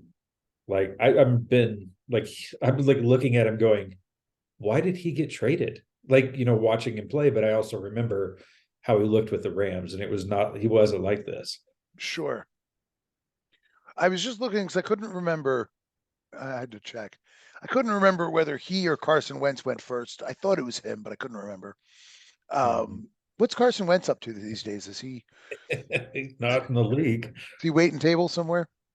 He's waiting on the Jets to call him, I think. I'll be honest. I'm surprised the Jets haven't called him because he he's too much of He, a. he's I a mean, head just case. he's a He just he's makes so many just poor decisions. yeah, He has the Favre kind of wow factor like at moments, but yeah, he's got all of the things that Favre never really like. Yeah, he was a gunslinger and he made some of those mistakes, but never at the same rate that he made the phenomenal plays. And that's the right. problem. It's is Wentz is the other way around. 50-50. You don't know what you're going to get out of it for sure. Yeah, yeah. Now the best thing that ever happened to Carson Wentz was Nick Foles winning a Super Bowl for him. Pretty much. Um, Absolutely right. yeah. You're 100% Um, right. but that was who was wasn't Peterson the coach? Was Peterson the coach that year? Yeah, the guy who's in Jacksonville now. Yeah. Yeah. And I mean, I think he did get a lot out of Carson that year. He did actually have but Wentz went down in like week 9 or week 8 before, his worst tendencies could rear their heads. He went down early. It was something like that. Yeah. I think Foles had 6 games, if I All right. remember So he right. went down in like, Still, including it the was playoffs. He went down to week no, 11 no, or no. whatever. In the regular season, I think he All right. had So he went six, down week 10 or whatever. Yeah. Okay. something like Still. that. Yeah. Um, anyway, uh, so yeah, but then he was healthy for the playoffs and they let Foles start, didn't they? In that, Yes. should tell everybody everything you need to know.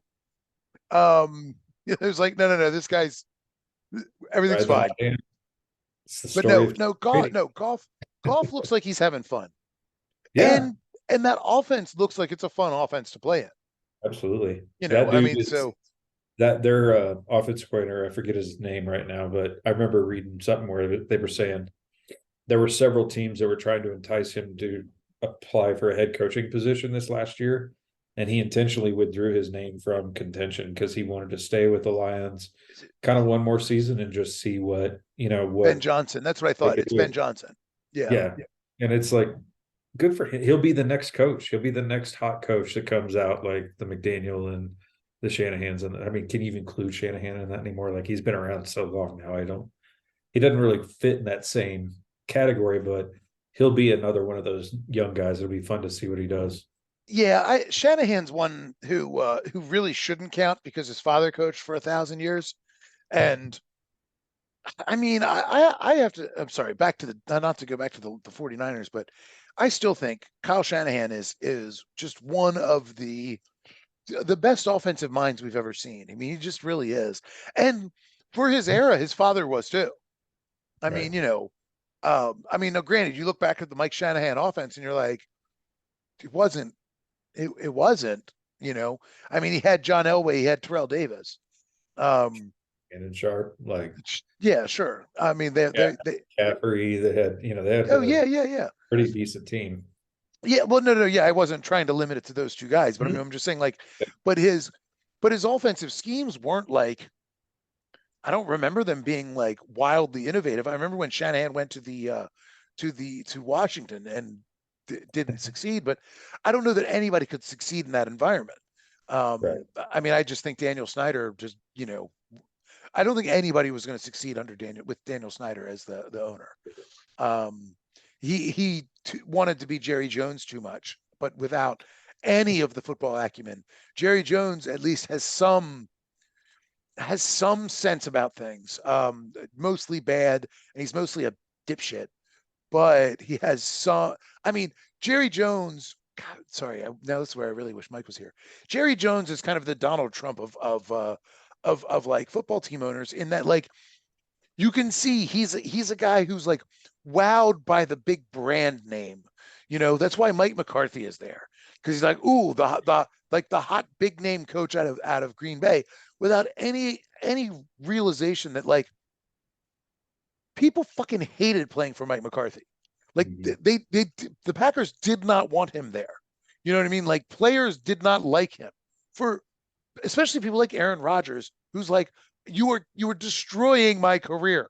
You know what I mean? Like, but Jones is the kind of guy who's like, hey, this shirt has a little polo horsey on it. And so I know it's good because there's a polo horsey on it. This other Right. shirt has no polo horsey. It says something about being bespoke, but I don't know what that means. You know what I mean? Like hand tailored with like, hand combed, organically raised cotton. But I don't know what any of those words mean. I like the polo pony, and that is Jerry Jones. But he still has some sense about things. Daniel Sure. Snyder was like, find me the 37-year-old guy that was a star 10 years ago, and let's give him all the money. I mean, yeah, Yes. it was like the same impulse, but No, like they were, somehow even worse. yeah, they were a mess for a long time. And that might be why you wish you had Mike here, because you want to do the Donald Trump comparison to Jerry Jones. I want Mike here because I want to hear him defend those Minnesota Vikings. Oh my God. Like, they didn't look that bad. I don't want to take anything away, but they are 1-4, and I'm not sure how they make it to 14-3 like that, but I'm sure math comes easy to Mike. He can probably explain it to us. Sure, sure.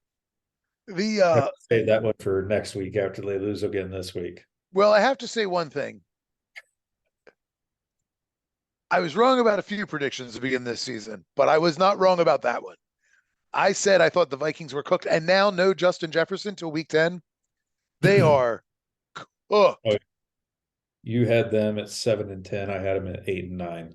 Yeah, So they are neither of us were super high on them, and it's because of how close they finished so many games last year and eked them out. Like, they just not that impressive. no. Like, And law of some averages, good that's it. good That's talent. going to revert to the mean, Yeah, they have some you great know. talent on that team, no question. But it's just as a whole team, there's something missing. Well, and you know, I'm always torn on Kirk Cousins. Like I kind of want to like Kirk Cousins. He seems like a I do. nice guy. I don't know. He seems like a nice guy, but that doesn't mean anything. I mean, who cares? Mac Jones seems like a nice guy sometimes, but he's a piece of shit. So what do I know? I mean, We'll get to that game in just a yeah, yeah, second. yeah, yeah.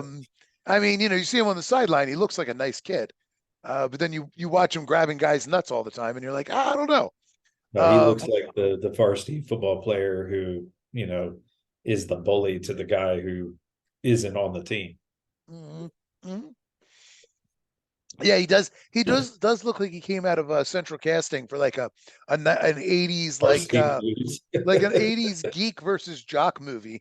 You know, Yes, exactly. yeah, yeah, high school like some sort of weird like bad high school comedy or whatever.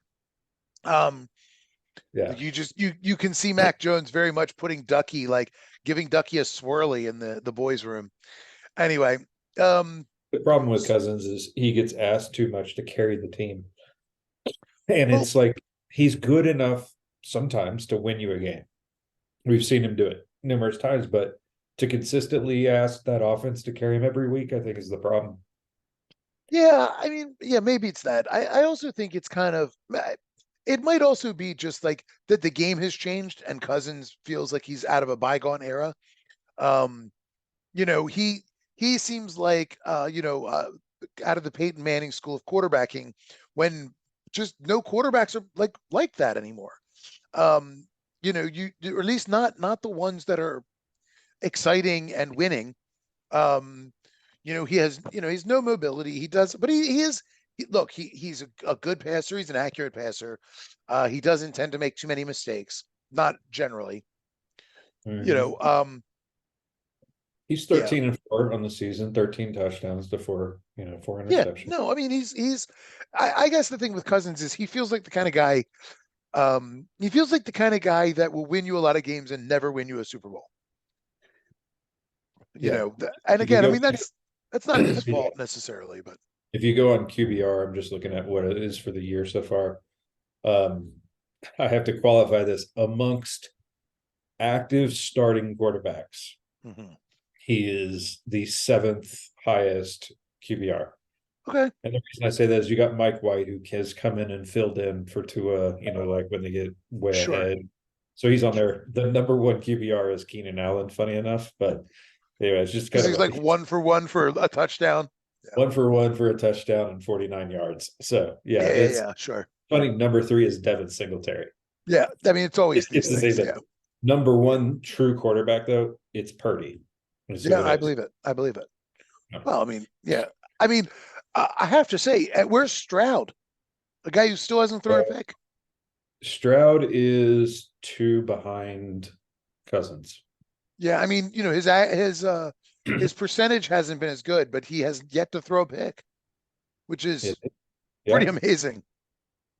yeah. His completion percentage could use some work. He's only at 61%, but Yeah, he's a rookie, so that in some ways the game is like, how's this? CJ Stroud is higher than Patrick Mahomes. yeah, that's crazy. That's why you can't go just on QBR these doesn't. Yeah, QBR stuff either. So I mean, yeah, QBR is a weird metric because it's like I don't know what Favre's. It's like it's like Brett Favre has the record for the most touchdown passes and the most interceptions, and you go, sure, of right, course, like of course that tracks, but like the both of those things together kind of are a bit. I mean, like saying either one of them in isolation is a bit meaningless. Saying right. them together, you go, okay, I get a sense of what kind of quarterback this guy was. Johnny Unitas used to throw a ton of interceptions, but like it didn't matter because he still threw behind enough defenses that it didn't matter.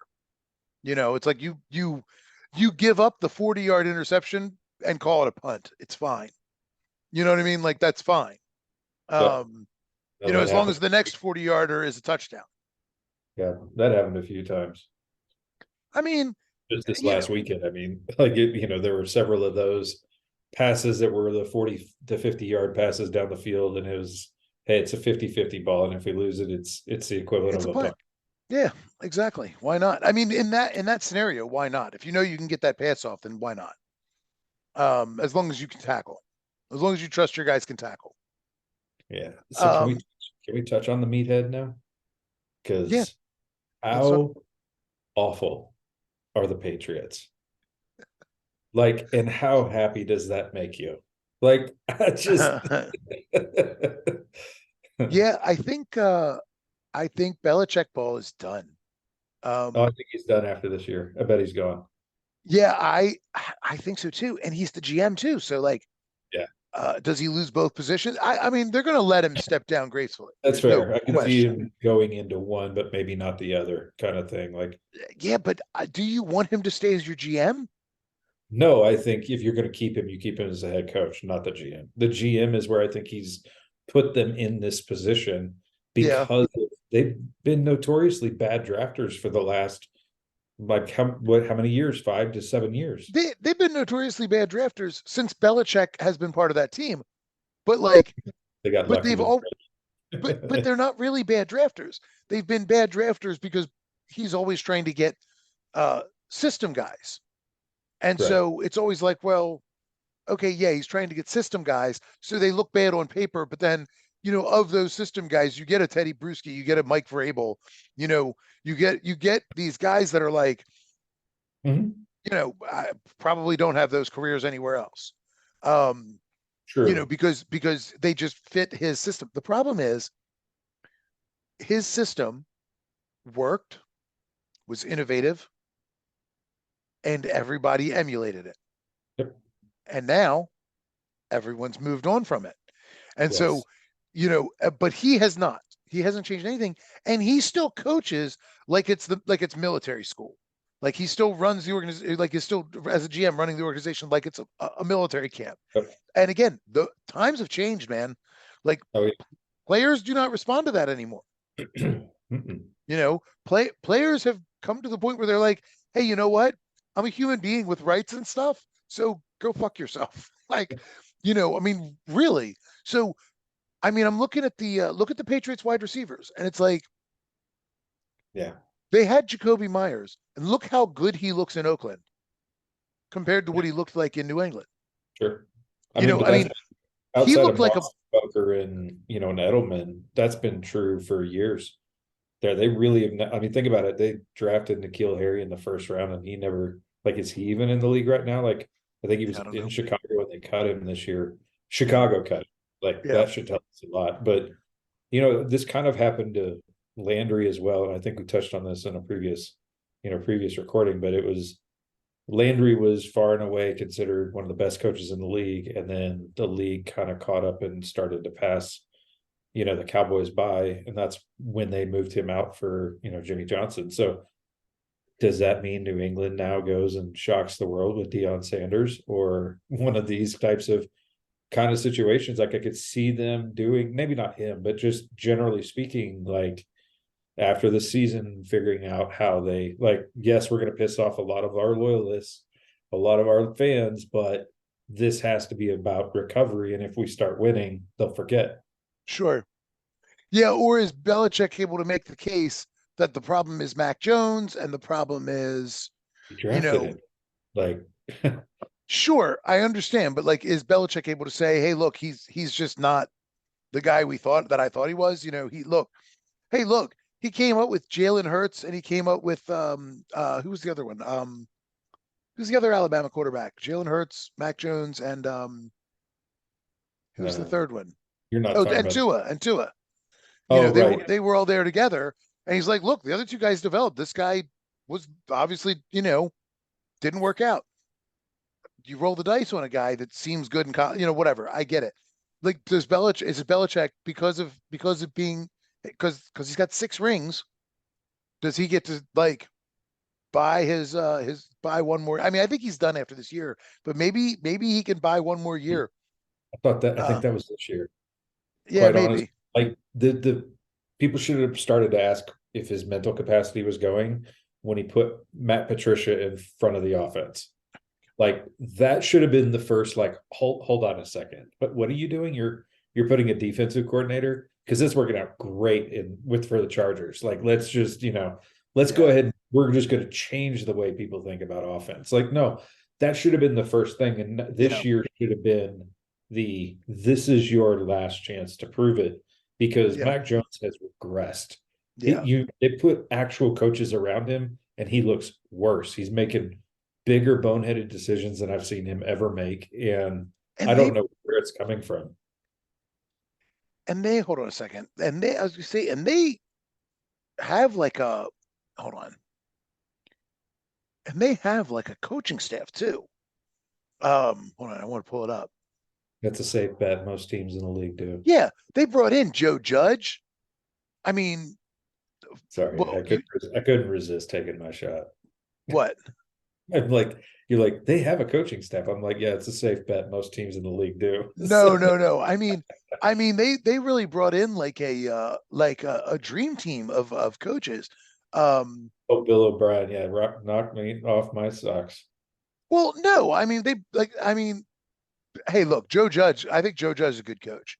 Good offensive mind. Good offensive mind. And Thought he was the coach of the Yankees. I'm trying to Bill O'Brien, but no, Bill O'Brien though is again is has a long successful track record as an assistant. Sure. You know, and then so those are the two guys I was thinking of. Yeah, it was O'Brien and Joe Judge, and good lord, I mean just nothing, just absolutely nothing. Um, I mean just absolutely dreadful. Uh, Mm. And yeah, losing I Judon does not help. With no. him being hurt too, like that really hurt the defense. Which is, I mean, Yeah, but because they got he's the leader of that defense. right. They just got swatted by New Orleans. Like that was, and that was No, in New England too. Like that wasn't even like they were playing in New Orleans. That had to be and embarrassing in front of their home crowd. New Orleans is, it seems like a decent team. Um, Agreed. they Not don't top seem of the league, great. but not in the. They're right in a little above center is where I would put them. Yes. I mean, Olave is a guy who probably should have been rookie of the year last year. Certainly a great receiver. Michael Thomas looks good.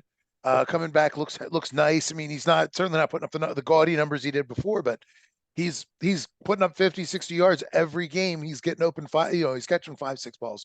He looks good in his Yep. role. Yep. They got Taysom Hill with, who they've hardly even used, but like Yeah. is a guy that they can do lots of stuff with. And, he's never going to put up gaudy stats or anything like that, but he's a nice, Swiss Army knife in the back pocket. Sure. Excuse me. And they And then throw him in Kamara, there and it throws the defense off just because once he's there, you're like, well, what's he going to do? yeah. They've got some talent and, You're but they're forgetting not like, Kamara, like and they got the Kamara. guy Yeah. that makes the engine go, basically. Yeah. And, but the thing is, they're not a I mean, I think the Patriots had a decent defense. They're not a blowout the Patriots kind of offense. No, I They're would not a agree with put. that. I wouldn't have thought they were a put 34 on the Patriots kind of offense. And more importantly, the Saints defense, again, good defense, not a great defense, but like a pretty good Sure. defense, you know. Yep. Um, but they have what's Cameron, whatever his name is, Cameron Hayward. Cameron Jordan. Jordan. Sorry, yeah, too many Camerons in this league. Yeah, Cameron Jordan. Hayward's with Pittsburgh. Yeah. That's why he's on my brain. Yeah, Yeah, Cameron Jordan. I mean, but that they have a solid defense. But again, not a shutout the Patriots defense. agreed. So I mean, but Mac Jones looked abysmal, abysmal. He hasn't looked good in weeks. That's the thing for me. It's like the week before, was it the Cowboys he was playing the week before, or yeah, it was the Cowboys when he threw that like weird like sideways pass all the way across the field that got picked. It's like Yes. making bad decisions. Yeah. Like that's it. Like more importantly than anything else, like he's making plays that you make playing flag football in your city rec league, not decisions you make when you're being paid. Well, and he's a rookie, so he doesn't get that much. But as an NFL player, you're not making those kinds of decisions. Sure. I mean, he's not a rookie, just to clarify. But yes, I got you. No, meaning he's on the Rookie contract. Yes. rookie contract is what I meant. Yeah. Yeah. Yeah, but he's what, third year? Is it third? I think so. Couldn't remember if it was second or third, but yeah, no.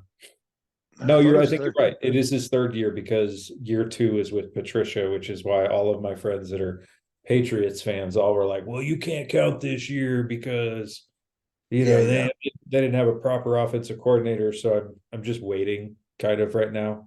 And I'm sure, gonna say no because it'd just be like, hey, so what's your excuse now? Like just like I want to hear this because I've been saying for the last couple of years, it's the way he threw the ball. Like he's good to like if you're throwing it to a specific spot, he's fine. But his timing patterns tend to be always behind the player. He reminds me a lot of Jason Campbell in some ways because sure. he did a lot of that very similarly. And I never really thought he would like he did okay, but it just I don't. And the funny thing is, this friend of mine also is the same one who literally he and I sat and debated for like 2 hours on whether or not Tua Tagovailoa is a good quarterback. And I am like, I think he absolutely is a good quarterback. I think Yeah, I he's mean, had that's never unfortunate really luck. been.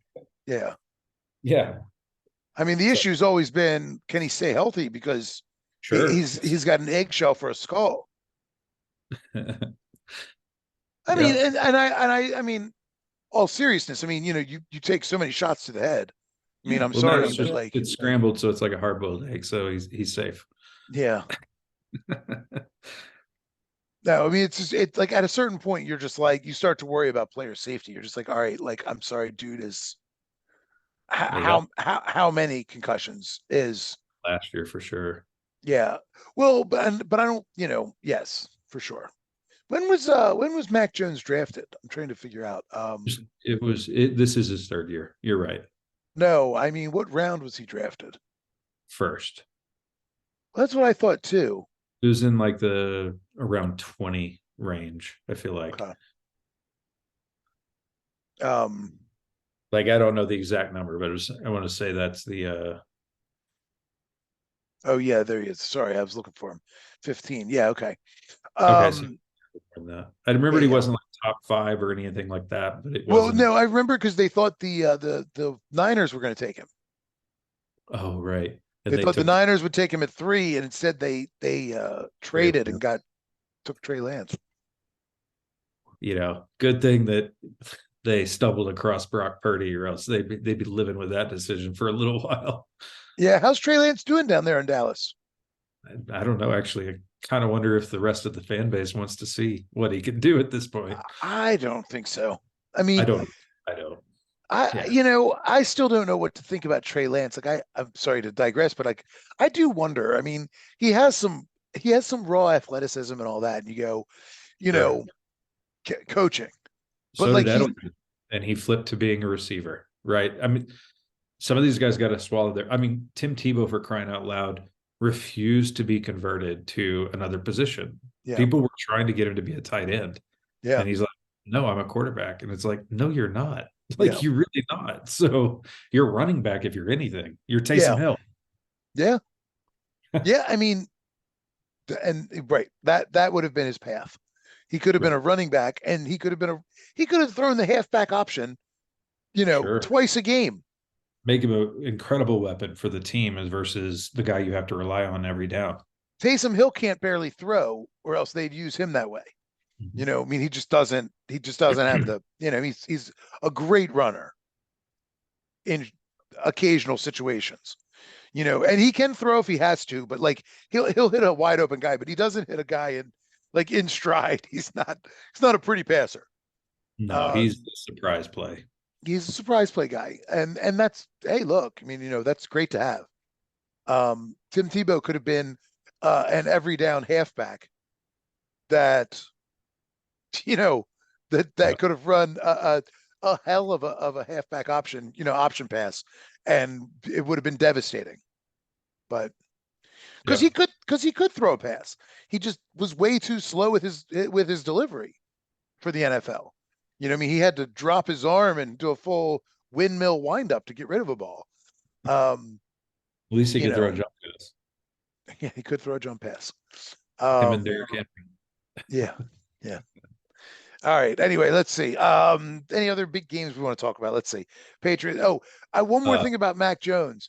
I don't know if you've seen all this, like talking about what a dirty player he is, and it's like, oh yeah. have you seen that? Oh Yeah, yeah. He really It's is. coming out more and more. Yeah, he really is. I've seen him going for the nuts in a couple of shots, and then, the grabbing the ankle and trying to throw a guy in the figure four. That's that's not great. Um, he's he's got to be careful because he might be a quarterback and therefore part of the protected class of the NFL. But there's eventually going to be a guy that's willing to risk especially the way this Patriots team's playing, that's going to be willing to risk the ejection and the fine to get a little, hey man, don't touch my balls. Well, and let's be honest, the quarterback protection doesn't apply to every quarterback in the league. We've seen it Mm, every year. There are certain players who eventually lose it. I mean, Cam Newton never got the same treatment no. as Aaron Rodgers and Drew Brees and Tom Brady and all those guys did. Yeah, So there's I some wonder people what who was different. definitely lose it. Yeah, I well, wonder what was different about those guys. Anyway, uh, it's hard to can't can't quite put my finger on what was different between Cam Newton and it was Tom the Brady and Aaron Rodgers, yeah. hmm, Clearly, it Drew was because Brees. he was dressing like Ryan Fitzpatrick. That's It's why. So. probably that. It's probably that.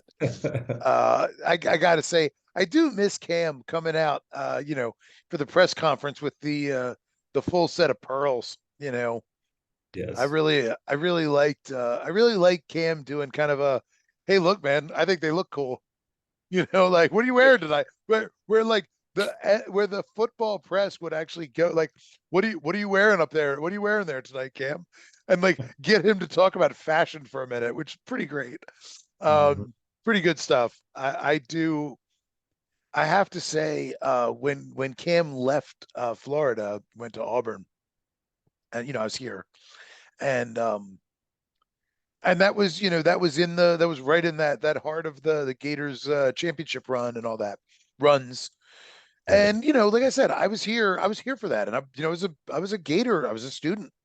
Um, say what you will about me being a turncoat or whatever, but like it's hard You not are. to drink some Kool-Aid when you're a student. Sorry,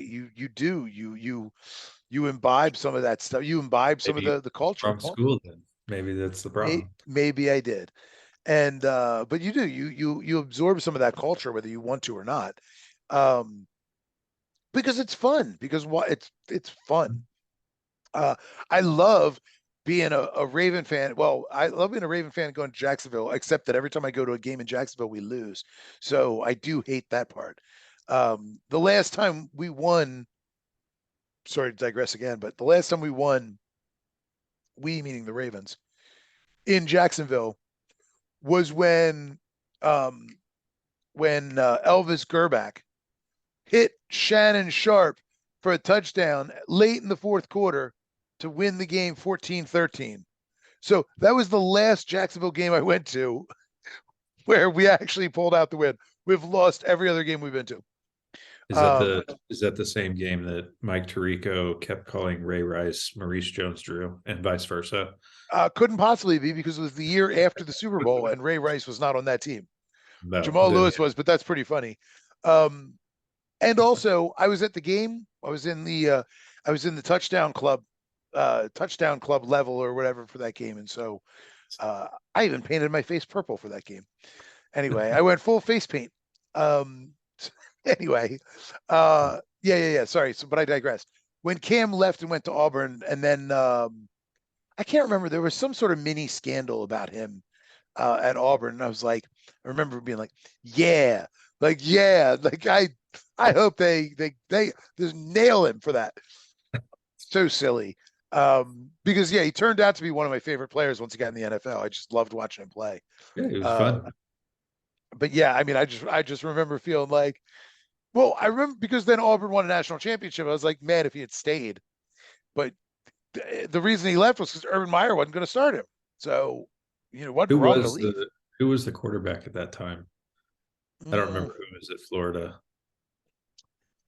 um, I can't remember who came after Tebow. Yeah, I don't remember. That's about the time Um, I stopped watching I as much college ball. I want to say it was Driscoll, wasn't it? It was Jeff Driscoll, I think. Is that who it was? Yeah, I think it was Jeff Driscoll. And Driscoll was like he was like a, I don't know. I think he might have been a coach's kid who was like a hot shit 5-star, high school recruit, whatever. So, I mean, I get it. Cam Newton was not that. Am I right? It was Tim Tebow's decision that caused Cam to transfer Oh, what was Tim Tebow's decision? because Tim Tebow decided to come back for one more year. Oh, In oh, doing that, I just checked it. I was just looking it up to see who it was, and yep, it was Tebow's, which makes sense. Like I mean, the way Tebow played in college, you couldn't take him out. Like yeah, he's sure. a great college quarterback, Oh, maybe the best. right? I But mean, not maybe the best. good. Like the NFL level, it just you have to be better than that. No, I mean, and it's a different skill set. I mean, it's a different. I mean, it's obviously similar, but it's a different skill set. You can Um, get away with things in college that you can't get away with in the NFL. well, I look at it this way: Peyton Manning, Peyton Manning did not win a national championship. I don't think he won an SEC championship. Maybe he did. I'm not sure. Yeah, But the very next year after he left, T. Martin took that team and won a national championship with basically the exact same team. right. Peyton couldn't do it, but T. Martin could. Now, How T. did Martin's people NFL career, non-existent. You know what I mean? Like Peyton Manning turned out to be all right. Like he did okay. in the regular season? Um, I mean, his biggest problem was that the team was terrible without him. Um, and so the whole game plan revolved around him way too much because, you know, Right. I don't know. Yeah. God, this does this every time. Uh, my computer turns off. Like at a certain point, it just blacks out on me. Yeah. I mean, you can see me, but then everything goes black on my end. It's very, very annoying. I'm not sure why it does this, and it Time just for keeps doing it. a new PC, buddy. Huh? Time for a new PC. No, it's my laptop is like practically brand new. I mean, it's like a year old. Got it. So is it a PEPCAC error then, or an ID10T thing, or I don't really know what those words mean. a problem between the keyboard and the chair? Yeah, maybe. No, I don't know what happened. It just I've got a docking station, right? And so for Uh-huh. whatever reason, it just all of a sudden after a while, it's like every time it's like about an hour and a half, 2 hours in, it just all of a sudden craps out. I'm not really sure what the issue is. It does not happen with my wife's computer, so I'm not sure why mine does it. I'm not sure what the problem is. It's really somewhat inexplicable, but anyway, sorry, that's a lot of. All right. You touched on one city, and so I think that's the game that we're most of the games we've kind of touched on in some capacity, but the one we have not is the London game with Jacksonville and Buffalo. Hold on. You do you. What the hell, man? Oh, this is very annoying.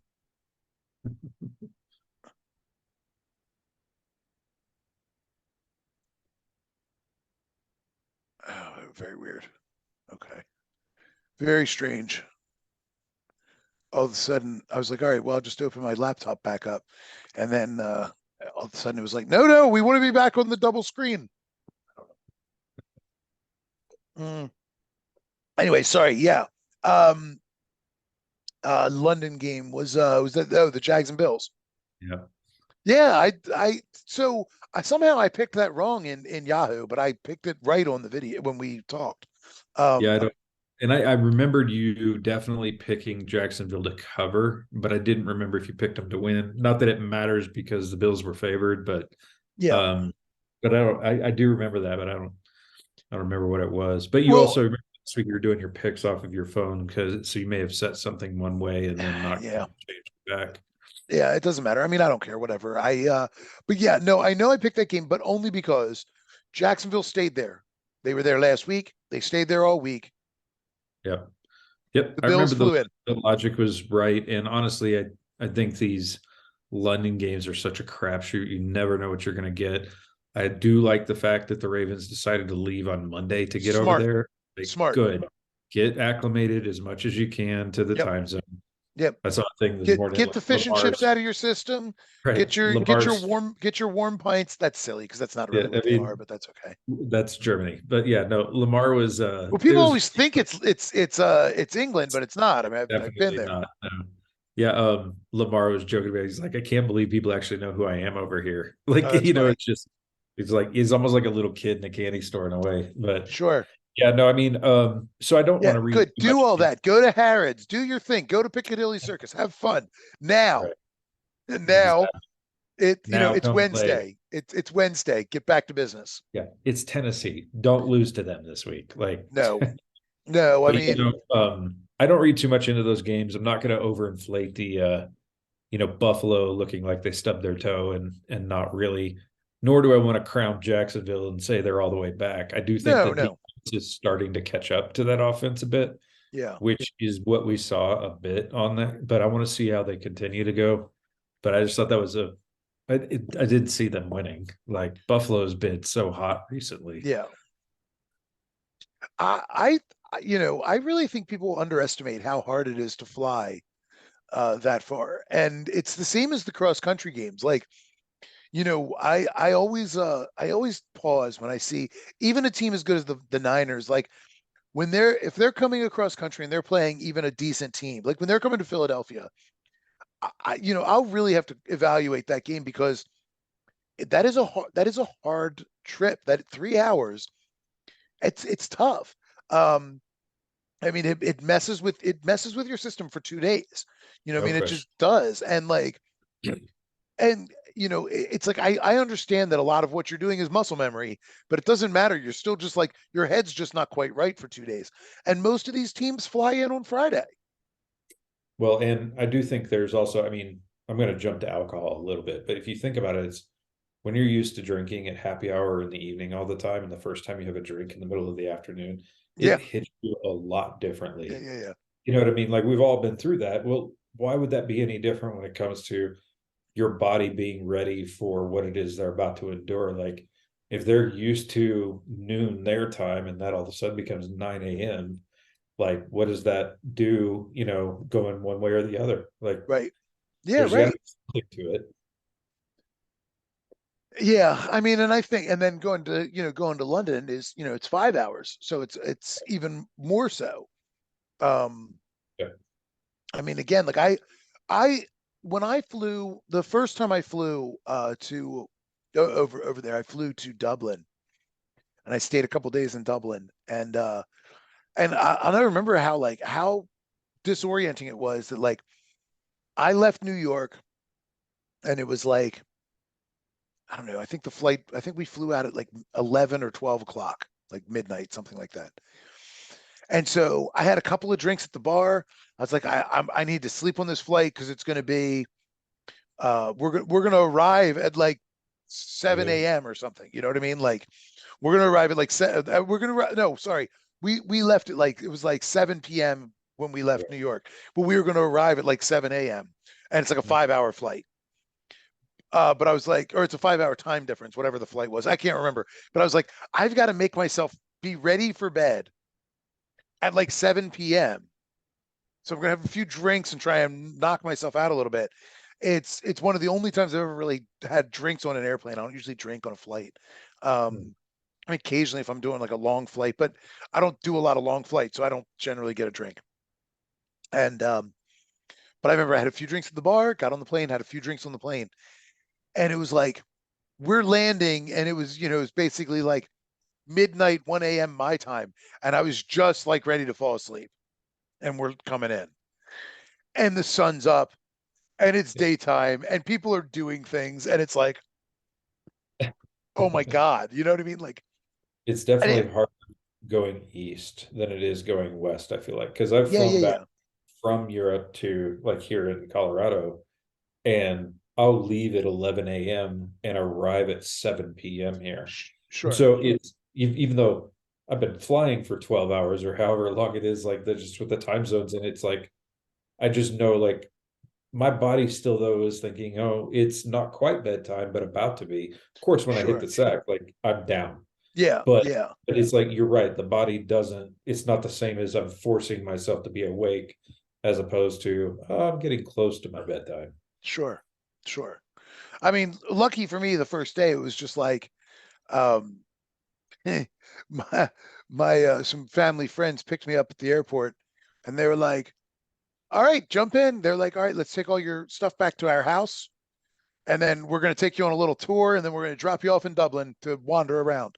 My traveling companion and I, and we went on like a fucking whirlwind drive, driving what seemed like 95 miles an hour on like hairpin turn cobblestone roads, driving like a maniac. And he was like, "There's a castle, and there's a thing, and there's a thing, and that's over there, and look, a thatched roof, and da da da da da da." Okay, so so now you know where you're going. You Good luck, see, boys. You have the address, right? It's like, yeah, yeah, that's here on this paper. Okay, you're gonna want to catch this bus. I was like, okay. No phone, no nothing. It was like back in the Stone Ages where like you had to pay an arm and a leg to have international calling. And anyway, whatever. So yeah, I remember that so vividly how disorienting. Now, granted, it was all yeah, new and it was exciting, and I had like, I had a friend with me, and so we were like, it was just like exploring and just, having so it was fine. But I also remember like I'm like, oh man, I just, I'm looking forward to getting a pint in a pub in Dublin, whatever.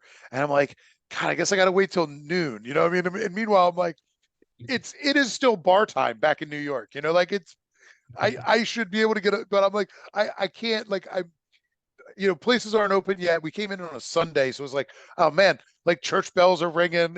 It was bad. And I've still got like a semi buzz from drinking on the plane. I'm like, oh my God. Anyway, sorry. So yeah, I don't think you can read anything into that game other than Jacksonville is a good team. The Bills yep, are a better team, but Jacksonville spent 2 weeks in London, and so they were ready. And yep. the Bills, you know, and the Bills were like, "What time is it? Where am I?" They have a bye week this week too, so we're good. Yeah. They play Um, the Giants. That's what I mean by that. So mhm. And I think the Ravens being there all week will make a big difference. Did the Titans do the same thing? I don't know. I didn't. I just, I don't really follow them the same as I do the Ravens. So I just remember seeing the commentary come out about Harbaugh talking about them leaving at the beginning of the week. Well, let's take a look. Yeah, let's do it, and then we can I, roll into our picks for the week since we've wasted enough time and oh, Mike is first, still not here. the very first thing I just typed in Titans travel plans to London. Sports Illustrated, Titans travel plans. Mike Vrabel might be making a mistake not heading to London soon. Titans and Ravens have very different travel plans for London game. Titans Interesting. preparing for long business trip to London. So let's see.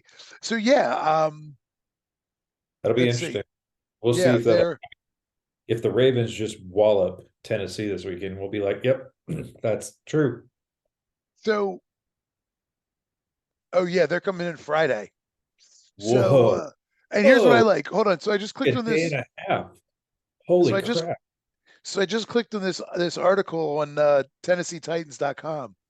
I just want to read this really quick. This is good content right here. So it says Titans quarterback Ryan Tannehill has played in London in the past. 3 times during his years with the Dolphins, Tannehill made the trip.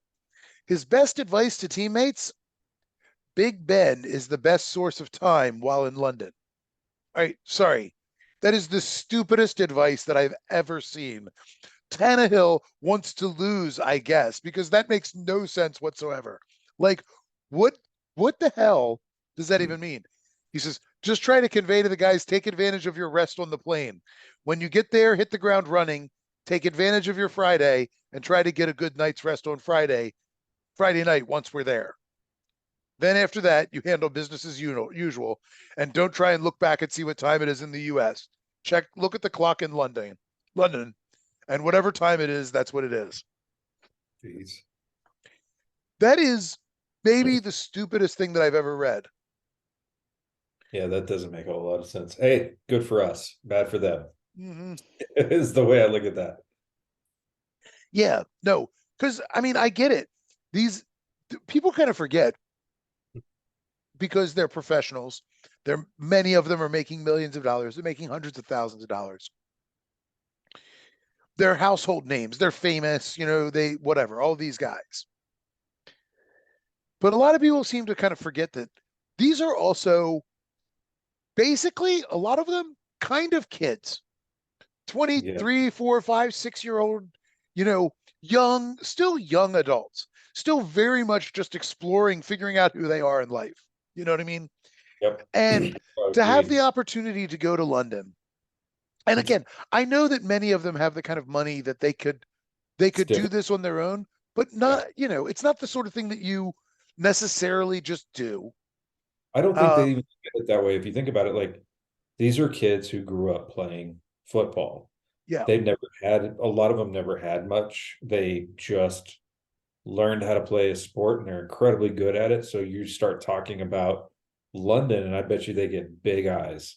sure, And it's hard to ground that, which at the same time is kind of cool, right? Like that they still, they're not arrogant or sure. whatever word you use, right? They're actually really enjoy that. But Well, like you said, like Lamar's, like it's blowing his mind that that's people know who he exactly what is. it is. Yeah. I mean, he's only what, 23 or something like that. Yeah, So yeah, not my, well, maybe 25, but yeah, is he? Oh, I don't he's been in remember. the I league a think few they were years now. super young.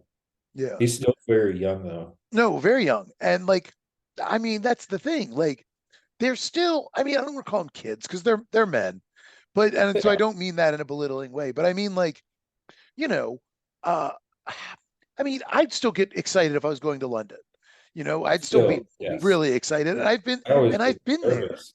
I get nervous every time I travel abroad. Like Yeah, butterflies, just because, hey, I'm a long way from home, but I get there and it really is just excitement, right? It's so much sure, excitement. Get over there and sure, it's like, oh, I settled in and I'm just here to have a good time. sure. Yeah, I mean, and but you need a little time for that to happen. Hmm. And so I mean, again, I think yeah, it's. Hey, look, I'm glad Vrabel didn't go, but it is silly. It's like you need time to. I mean, you have to remember that these are young men for whom this is a big experience. Oh It's yeah. it's not just a football game. It's more than that. Yep. So yeah, Harbaugh's really smart.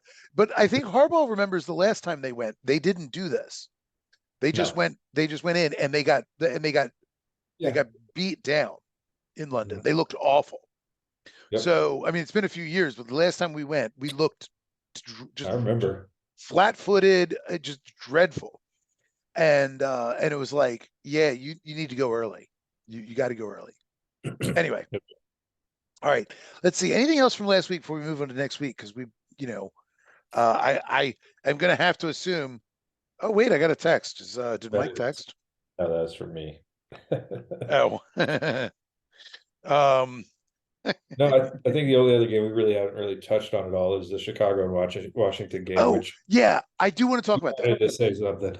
Okay, I actually want to talk about that one and one other one, maybe two other ones actually. We've kind of not really dealt with. Okay, I don't talk about the garbage teams.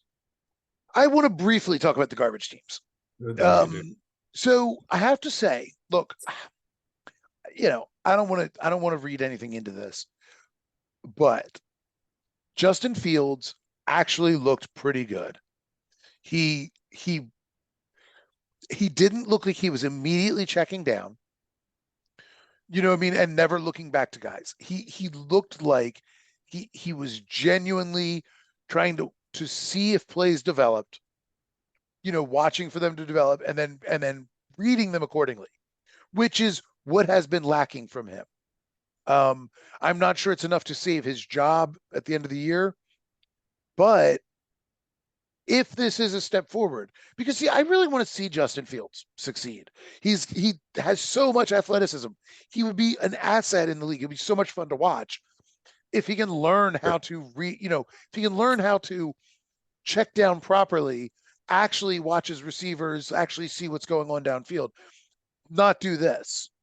If he can figure out how to not do this, We finally he started targeting DJ Moore too, who was a huge component of the way things went last week. Yes. Yeah, for sure. And DJ Moore he was a stud at Maryland. He was a stud at Carolina. He's been underutilized everywhere he's been. Yep. Maybe not Maryland. They just didn't have the talent. But I don't know that Maryland underutilized him. I think Maryland tried to utilize him as much as they could. But Carolina underutilized him. I mean, honestly, Chicago got him a lot cheaper than they should have. He is. I think he's really one of the best receivers in football. Who just I don't know Well, why. I don't know if it's because he's a little undersized or what the deal is. Why they if I would go that far, but I would say he's a very talented receiver. Well, Like okay, yeah. No, I'm high on DJ Moore. I loved him at Maryland. I loved him at Maryland, and just like I thought he was so good. He was so talented. He's fast, but he could still run routes, and he's you know was just a maybe good that's receiver. maybe that's all that's missing from your Giants and them actually being worth a shit, or who knows, maybe the Packer team that you actually like too. Yeah. Well, I've abandoned the Giants. They look awful. Um, the offensive line is absolutely the worst in football. Um, but yeah, I'll be honest though, because Washington's defense has looked pretty good. Yeah, And I mean, I would against say again, against though, like they looked good against Arizona and then Denver, who they both kind of like lost early in the season. Then they ran yeah, into Buffalo, which I don't want to really count because they got waxed by Buffalo. yeah, But then they played Philly tight, which I have to start wondering. Like we talked about Philly earlier, like they're a good team, but they're not playing like the team that we know yeah, that they're capable of. And I looked up Jalen Hurts' stats like while we were sitting here. yeah. Like they're not good. Like No, he's had some bright moments and he gets all the credit for the tush push or brotherly love thing that they do every week. But sure. and he's living off a lot of what happened last year. But Yeah, so far this year, he has not been like you're not wrong. Like you said that earlier, and I was looking at the stats and they support it. Like he's not actually been the quarterback that he was last year. no, So not at all. I'm Not not at all. saying they're bad defense. I'm just saying, do we know much about them? Because the one offense we can say they played ran roughshod over them. Yeah, no, it's true. And you're right. I mean, a lot of that is because we didn't expect much out of Arizona, Yeah, but I think we all thought Denver was going to be better, but they're not. but they're I not. mean, no, you're exactly right. We thought that. And this week is going to be another game that is it could be a winnable game for them because it's the Falcons Mhm. and they're kind of in that same kind of like muddy area of the league where Sure, decent defense, their offense is suspect at times, and it depends on who tips the ball a certain time on who might end up winning sure, that game. sure. But anyway, I was impressed by the Bears. I mean, I know it's their first win, Yeah, it's but fine. I It'll thought they agree did that day. genuinely. I thought they genuinely looked good in the win. It didn't seem like. I mean, and I only say that like, come on, we've all seen a team. I mean, the Steelers genuinely looked bad in their win. The Bears looked genuinely good, and most importantly, Fields looked good, and Sure. Fields to DJ Moore looked like something that DJ Moore looked like a security blanket that he was supposed to be for Justin Fields when they brought him in. Yep. So I don't love that the Bears have lost every running back in the entire Chicagoland area in the process. Yeah. It looks like Dante Foreman's going to be the starter this week, probably. Who knows? Yeah. Um, I mean, and I don't know. I mean, I guess it could be worse. I mean, he's not anything special, but at least he's not complete. He's not incompetent. He's probably not going to turn the ball over. I mean, he's Tells me a lot he was a healthy scratch in week one. yeah, Like but meaning yeah, with on their depth chart is what I mean. Like knowing what we saw him do as number two behind Henry, right? And like he looked serviceable, like in other situations. And for him to be a healthy scratch on this team, yeah. I'm like, ooh, what is he diminished? Is that what's going on? And not quite got the Didn't same pop that he had at one point, or wasn't he what? with the wasn't he with the Ravens last year? Not last year. I don't remember. During our wasn't he one of the He's running one of back the rotations? 82 veterans that we signed. You're probably thinking of Latavius Murray. Oh, maybe.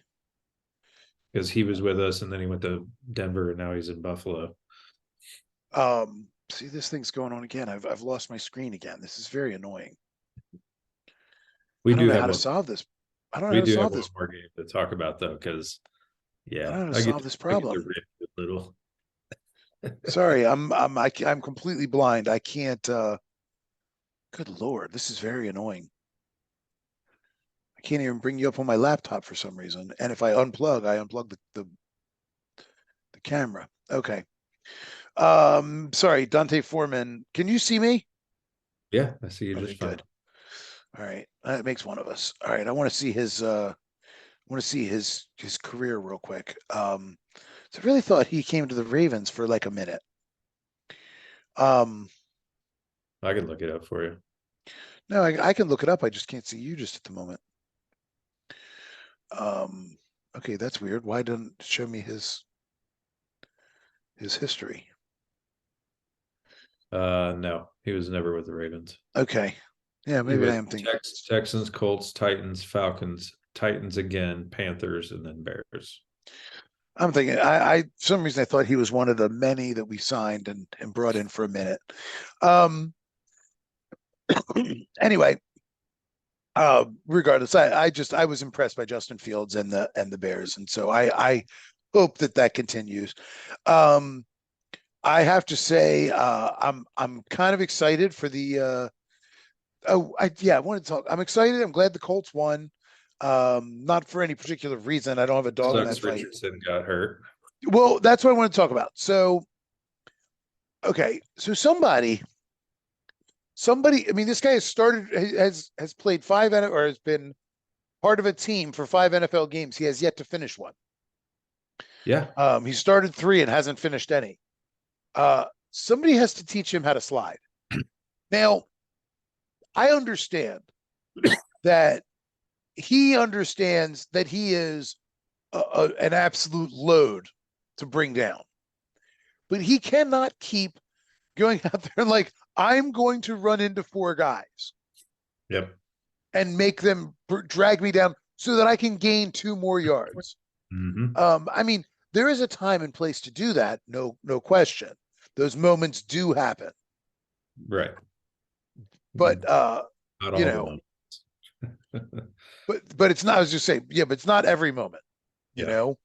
And I am really worried about his future prospects in the NFL if he doesn't figure this out, because he needs to either learn to throw the ball away or Yeah. slide. Because right now he just, hey, Mm-hmm. look, I mean, I mean, I respect what he's doing. He's like, I mean, he's got that like, man, I wish if Mike were here, he'd be like, oh, he's got he'd say something like the heart of a champion and the I don't know, he'd say something stupid, I but don't he's even know. got that. He has he has that drive to like Sure. put it all on the line. But my dude, you want to have a career, and somebody needs to teach the man how to slide, because again, it's going to be a problem. Yep. So Agreed. Before we jump to this week, we do have one other thing that we need to, because we brushed over the top of this one, but we tease Mike quite a bit yeah, about the Vikings, and we teased you a bit about the Giants. yeah, But I feel the need to tease you a little bit about those Packers as well. yeah. I mean, Mr. 12-5 Packer team. okay, Not they're looking not that. so much. Well, they're not that. I mean, I am starting to lose some faith in the Packers. It's because they look bad. Well, Look there's good. there's a couple of things. I mean, I do say still, it is. I feel like it's really remarkable that not having a healthy Aaron Jones really makes a huge difference for that team. Um, Sure. and I think that I mean, I think that I, like a lot of people, overestimated AJ Dillon. Just in that, Sure. like, I thought, well, it's what's nice about the Packers is if Jones goes down, AJ Dillon is capable. He's not. He is a great compliment. Like, no, he is an excellent compliment. But man, his deficiencies are so on display um, when he's forced to be the primary back. And yeah, I mean, I don't know. I still think Jordan Love has moments he looks great, moments he doesn't look good at all. He's But not I look, still, huh? he's not look good lately. He Like didn't his look, accuracy is really diminished. Like some of yeah. those passes that he threw on Monday were not good. Like they Yes, were I agree. the ones to like Christian Watson, I think it was. It was along the sideline. Like they were just like just poor placement, and I've seen some analysis on some of the stuff that Watson could have done to help him out a little bit too. But I'm like, yeah, but he's not the quarterback, right? And I do realize that it is a team sport, but at the same time, like the expectation is not on Christian Watson the way it is on Love to perform.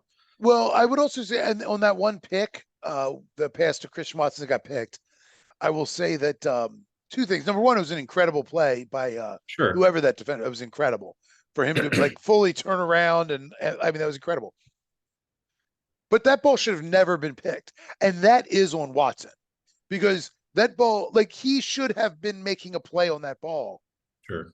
and did not. I mean, like and look, I get it. Watson is a rookie, and has been hurt and just got back, and he and Love don't have any timing or rhythm or anything like that. Mm. And hopefully that comes. I don't know. I still think, yeah, I think Jordan Love has a lot of pressure on him, and I don't think that I think the pressure gets to him too much. Um, I think he tries to force things, and he doesn't do a good job when he's in those positions. Yeah. But I do see, I see the talent there. I see the good decision making. I see that, when he has a running game that takes some pressure off of him, he's not a bad quarterback. He's not a That good really has been the he's big. not a good quarterback either, though. I don't think. Well, we'll see. I mean, I don't know. I mean, he's an interesting case because you still have to treat him like a rookie. I mean, he's not, but he's basically a rookie. And I think if you were putting him in the same comparison to, Bryce Young and CJ Stroud, you go, okay, yes, Stroud probably looks better, but he looks better than Bryce Young. And you know what I mean? Like he as a rookie, oh, I don't. I don't know about that. he definitely looks better than Bryce His Young. stat line against Vegas was 16 of 30 for Yeah. 182 yards and 3 picks. Mm. Like that's not great numbers. And in the last few games have looked like that. More, maybe not 3 picks, but the completion percentage is the big thing that I look at, like, Yeah. of their passes. And obviously, you could point to Lamar this past weekend and look at that, and it could be a misnomer, but I mean that's not every week. And Bryce Young this past weekend was 25 of 41 for 247, 3 touchdowns and 2 picks. Like Uh, and that's just this past week, and he was playing Detroit, who is yeah. a better defense, I would argue, than the Raiders. And because they both have that guy coming off the edge, right? With Crosby and like they're built very similarly. Maybe. I would also say that like Carolina did that against a Detroit defense that was basically like, we got this and are playing back. And Two of Love them. was doing it Yeah. against I mean, and Crosby was just was unstoppable in that game. I mean, he Mm-hmm. played lights out. Um, The but yeah, line I mean, definitely. I'll I give the mean, line. I'll give you some credit on the line because if the line can't protect him, you can't put that all entirely on him. we will see. I mean, we'll see. I still like I am. I'm starting to look. I tried to make some bold predictions at the beginning of the season. I wanted to have some takes that were different from what other people say. So I got a little high on the Packers. I mean, the Giants.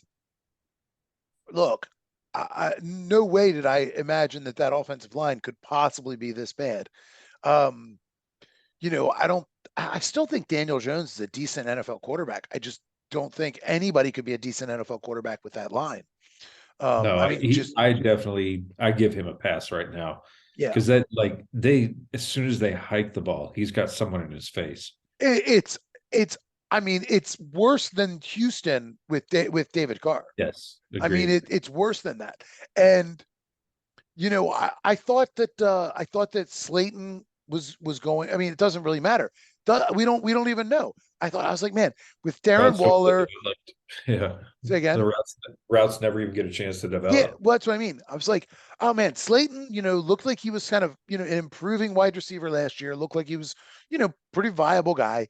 And I was like, they got Darren Waller and who's the other receiver in New York? I don't even Doesn't remember. matter. But I was like, oh, these guys are gonna be all right.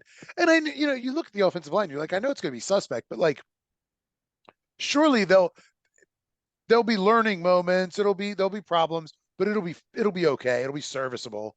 Yeah. No, it's not. It is might as well not be there at all.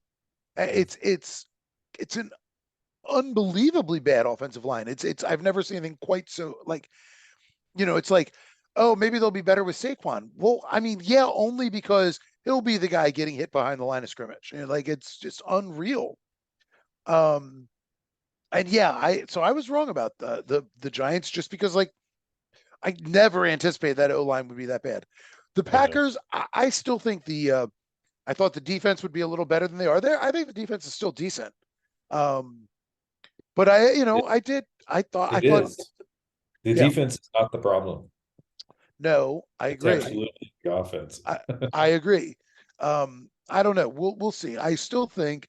I mean, my prediction was wrong, but I do think that I think that at the end of the season, the Packers are going to be an okay team. I don't, they're going to be a middling, in that muddled middle. I don't think they're going to be in bottom tier. I think they'll be a muddled middle kind of team. I had them as a 6-11 team. I still think you're wrong. I think they're going to be, 8-9, 9-8 kind of team. We'll see. Yeah, we'll see. I mean, maybe I'm wrong. And like I said, I've soured on them a bit. Maybe some more evidence and I'll come more to your side, but we'll see. I kind of think I mean, again, like I underestimated the Lions. I thought they'd be better. Like I said, I thought they'd be better, but I didn't. I just didn't like all the hype. I thought, those things tend to be wrong. I mean, those things do tend to be wrong.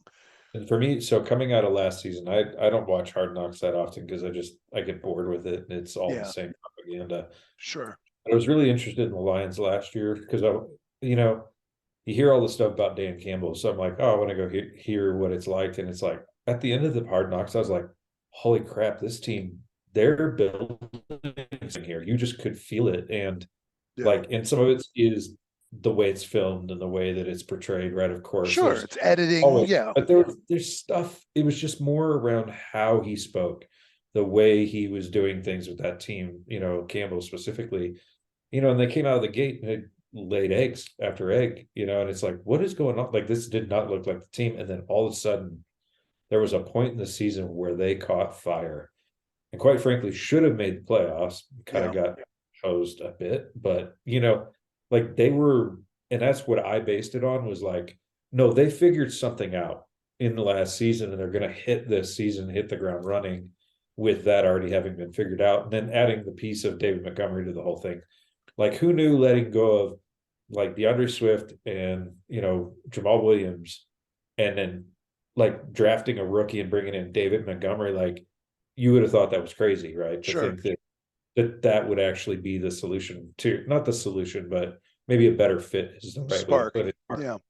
But that's what I based it on more than anything. And I'm sure there are others that, it's just pure hype and stuff. But that was the thing for me, is it caught so much fire last season. I'm like, they're close. Like this is close to being a really good football team. Yeah, yeah. I mean, you're not. You've shown not to be wrong about that. Well, Um, there's a lot of season left, but we'll see. so And one it does one takes a one bad last injury thing. for the One Rangers. last thing I want to say is, may I was impressed by the Jets because they rallied around their coach. Like I thought that Sure. Yeah. I was actually impressed because I mean, it's New York and it's New York press, and it's the worst. It's the worst. And I'm still not convinced that Wilson. My assessment of Wilson remains the same. Elite arm, not sure he's got the football acumen. Not sure. Um, Playing a terrible Broncos team. I mean, just a a team that is far worse than I could have ever imagined. You're the only one who actually picked the Broncos to win last week.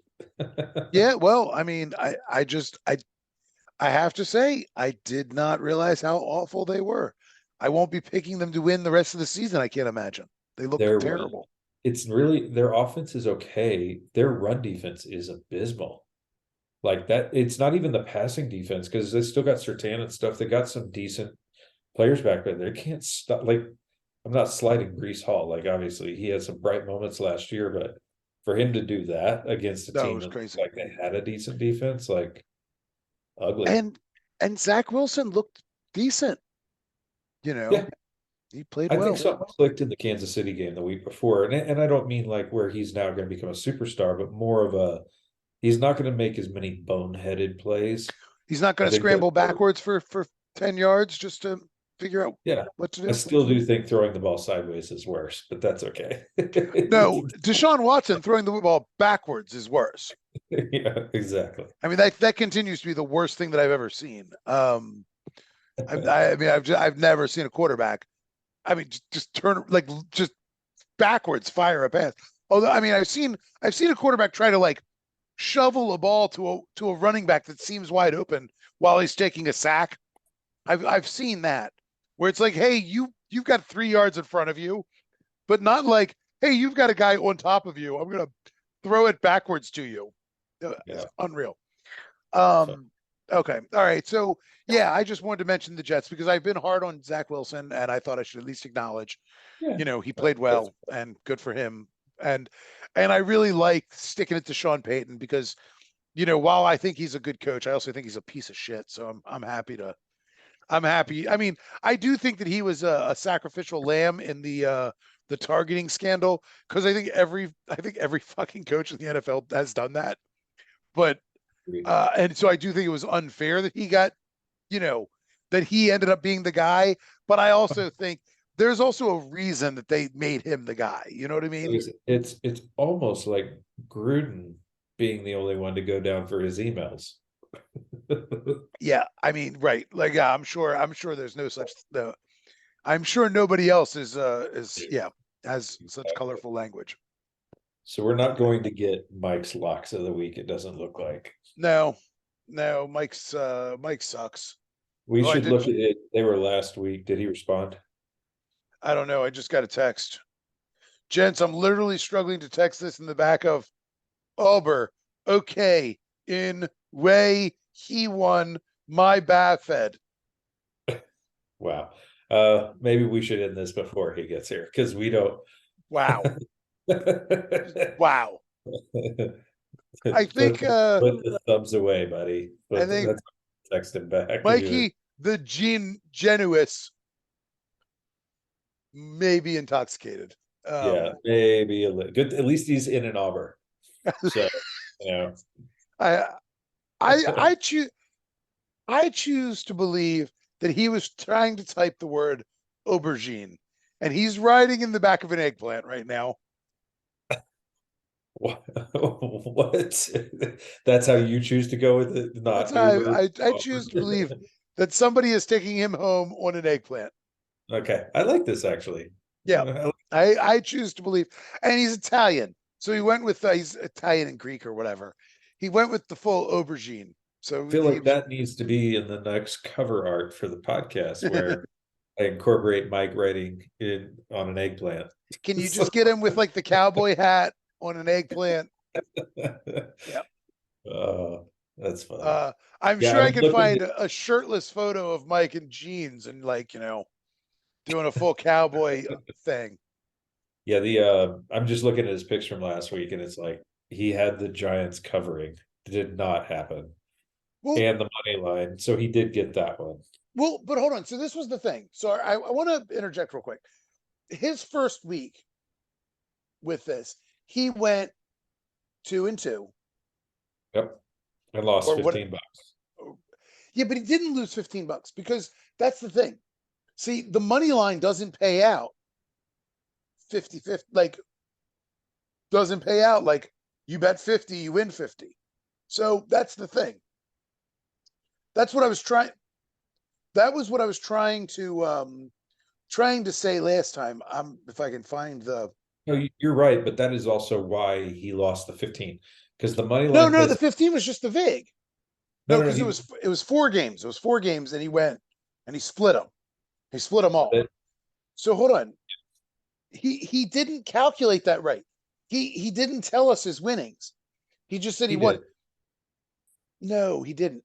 He did. So No, hear me out because you're right. He bet on the game, but he put 2 bets per game. And you're right. right. The money line was 50 and it was a $45 victory on the money line. Like, meaning if he won it, it was only $45 return. So he read out exactly what he got back. And that's how I keyed it in.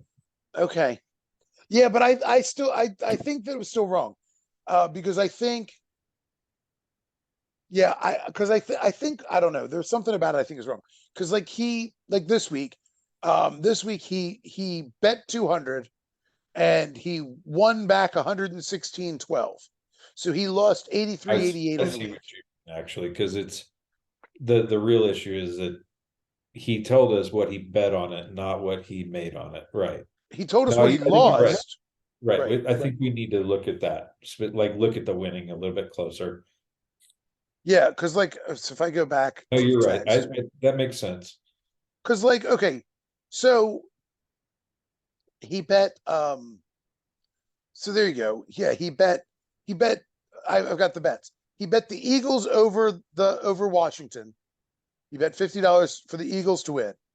The Eagles won, so he bet 50 and he won 61.36. Yeah. So I have 11 marked down. That he won 11. Yes, I didn't add the change, but I have $11 marked down on that one Okay. So then because I subtracted the 50 that he had invested. Right. I didn't count it as a true 61. okay, sure. So then he lost 50. But no, Washington did cover. So he won that one as well. And he won 45. Oh, okay. So Washington covered. Okay, that's where I've Yeah. But I think you're right on week one. I so think in maybe week that's no, I think that was the 49ers and the Cardinals. Um like the 49ers game paid out 55 on a $50 bet. I only have $5 marked down for that one. Okay, so maybe it is right. Maybe it is right. I do think we need to revisit week one because Oh, that I wasn't week one. I gotcha. Or that the the first first week. week we did it was week three. That was so I get what you were saying, and I think we should double check the week three bets one more time, Yeah. just that way we're tracking it properly on the season. But Okay. this week he lost the Giants, won the money line. The Detroit and Carolina one, I want to say he lost the spread and won the money line, which again means he's he's losing probably a good $40 last week. He lost $88 this week. Is that what it was? Okay. Yeah, he lost Yeah, I was gonna $88. say that sounds about right with what I would expect. And that's the only point I was trying to make was I'm like, yeah, sure, you're picking all favorites. So you're only going to win, you're not going to win 50 on 50. You're going to win a couple dollars on 50, Right. but you're losing the whole 50. So okay, fine. If you split down the middle all season, you'll win a little bit. But if you lose a couple, I mean, I get what he's saying. If you pick the winner and the loser covers, but where you're making the money is on the loser covering, not on picking the favorite. Yeah, exactly right. You That's don't make just money picking the favorite. You make money picking the just underdog. hedging to minimize your losses You're ultimately. hedging. And so yeah. So when the loser when the underdog wins, you're screwed. Yeah. Although you've picked them to cover, so you win, but you're not picking the money line. So you're not even winning you're not winning the big bet on that. Yep. So, I mean, that's the thing. So anyway, whatever.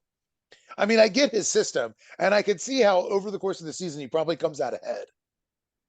Oh, But I no. don't think he's going to make enough. I don't think he's going to make enough to make it worth like spending a season doing it. But that's what it's called, the working man's or whatever, the simple whatever he calls it. Right. It's not. I mean, not that anybody should be gambling to make life changing money, but like you're never going to make fun money doing this the way he's doing it. But he's helping everybody at Gamblers Anonymous. So hey. That too much. That was just absolutely I ridiculous. was like, you really just said that. Okay. Oh, that's It's funny. the Garrett, the man texted us that like I said, oh, so you support a guy who says Yes. I'm David Duke without the baggage. And he's like, well, I agree with some of David Duke's policies. I Yeah. mean, like the Yeah, I know. there's no real sense of he was talking about running for office. I'm like, Mike, he'd probably do great. Oh my God. He'd Gotta be. he'd probably do great. He's because he's easily corruptible. He's charming in his in the George W. Bush kind of way.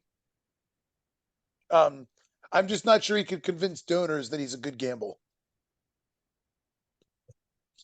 You know, he could convince people to vote for him because he's got a folksy charm. Amazing. Yeah.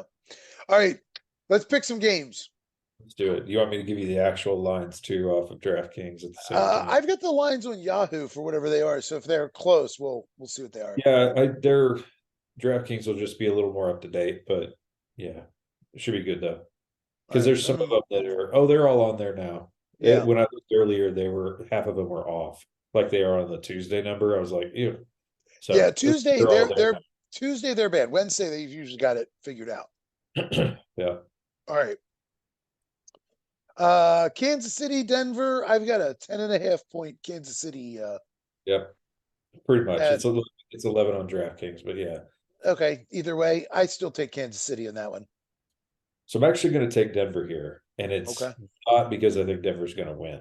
I just do not like that spread, and I think Denver's offense is good enough to knowing where Kansas City is at their best. It's usually in the passing game more than the running game.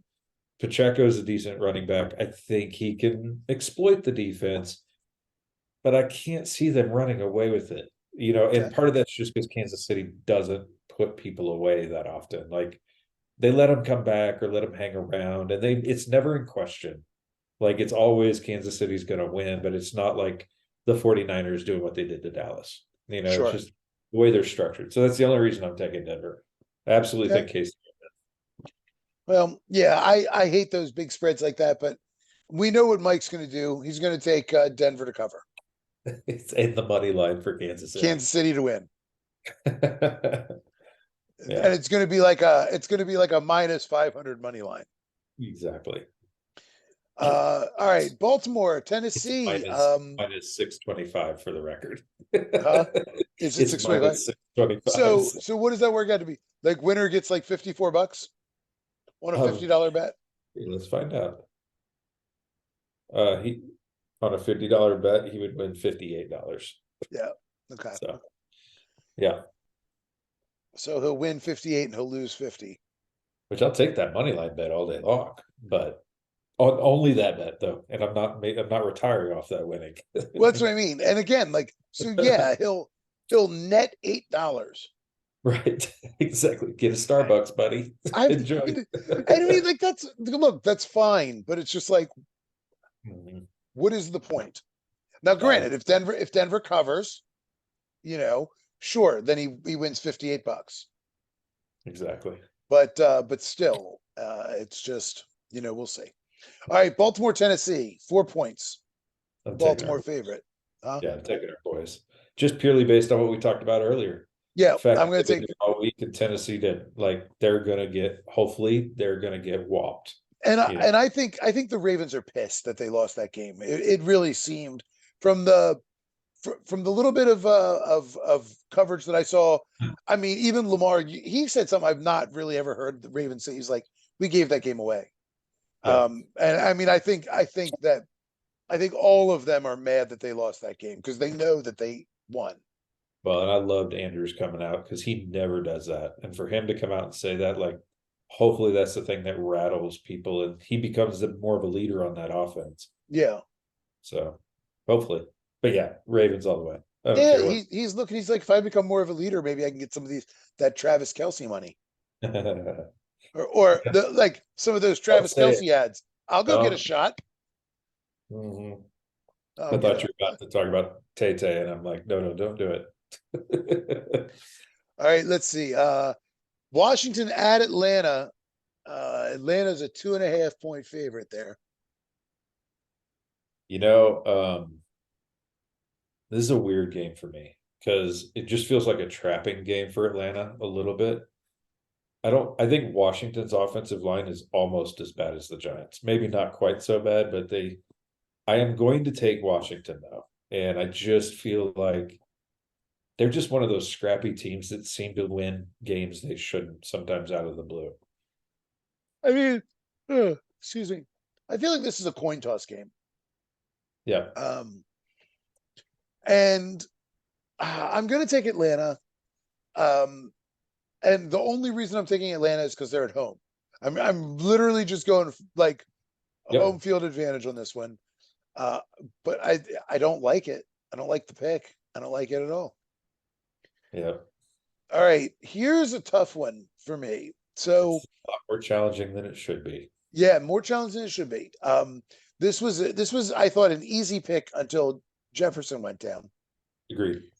But Minnesota at Chicago, and it's only a 2.5 point spread.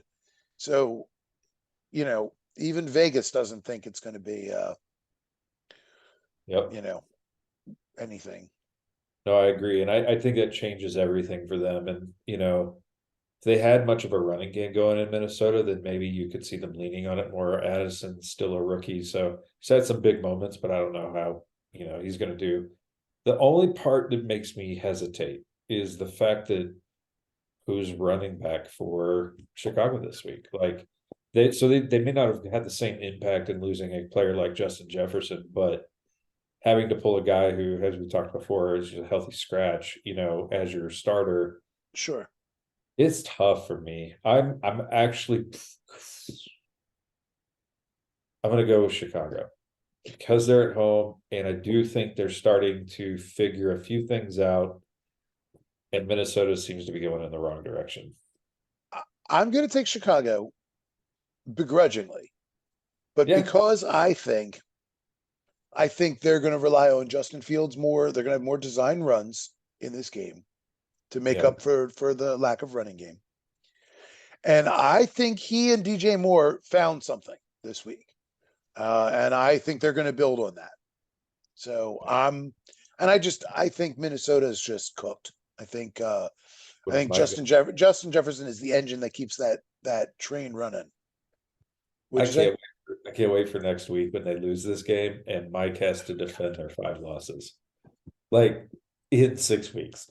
Like, come Well, on. it was just because it was such an absurd. I mean, Like what? That's funny. anyway, yeah, it was so over the top. I'm dying for them to finish dead last in the division, which will still take some doing, but just Oh yeah. because it will be funny. I All don't right. know. It's losing this week is a pretty good start for that. That puts them Yep. at the bottom right there. Well, the only question is at this point, is Chicago thinking we should lose because if things go the way they are right now, we'll get the number 1 and number 2 overall pick. Right, exactly.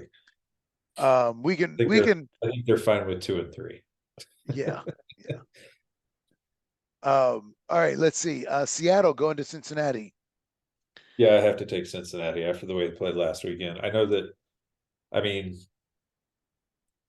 the healthier Burrow gets, the more dynamic they're going to become. And being at home, I think they're ready to show out for their fans. I agree. I'm taking Cincinnati. I like Seattle. I do like them, but not in this game. Yeah. And 3 points, I think Cincinnati covers that. Yep. Yep. All right. San Francisco at Cleveland. And this And is only a 6 point. This is only a 6 point spread. that is how much respect Cleveland's defense is getting. And I'm actually excited for that because I think that's a big test for that San Francisco offense. We're going to see what they really are. But at the same time, I think they're going to put up a ton of points. And I think it's partly going to be because Deshaun Watson turns the ball over. Yeah. And that's the real reason. So it's going to put that defense on their heels a lot. But this is yeah, we could move on to the next game. We all know who's winning this game. Like, I don't think it's going to be that close. 6 points is an easy Yeah. take for me. Yeah, I Francisco. think so too. I mean, Dallas has a good defense too. Supposedly. Okay, let's see. Carolina going to Miami. I mean, this is Yeah, 13 and a half point dogs going to Miami. this is another one though that there are sometimes this big line scares me, but not in this game. Not in this game, yeah. Yeah, I, Miami I, is away from them.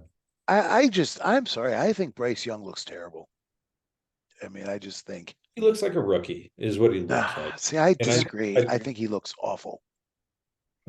better statistics than Jordan Love this last week. So, Yeah, but I mean, in against garbage time defense. well, Jordan Love didn't score against anybody at all. No, fine. I don't I think Bryce This Young is Bryce Young I at least one touchdown before garbage time.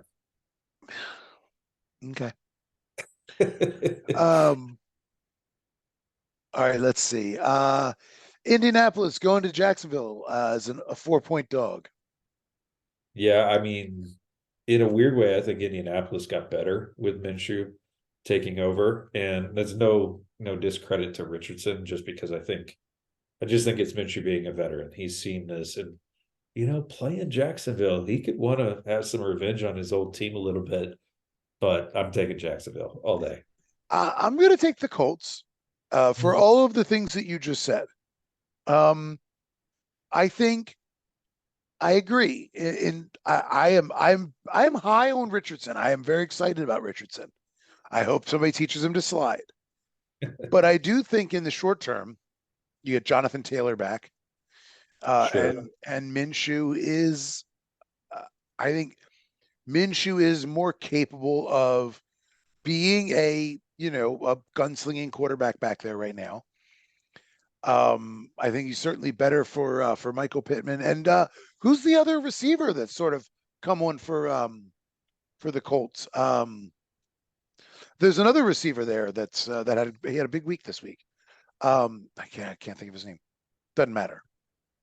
Anyway, Uh, I think Jacksonville's coming back a little jet lagged, and they're coming west though. They're not going east, and yeah, they've been down since Monday. So I think I think Indy.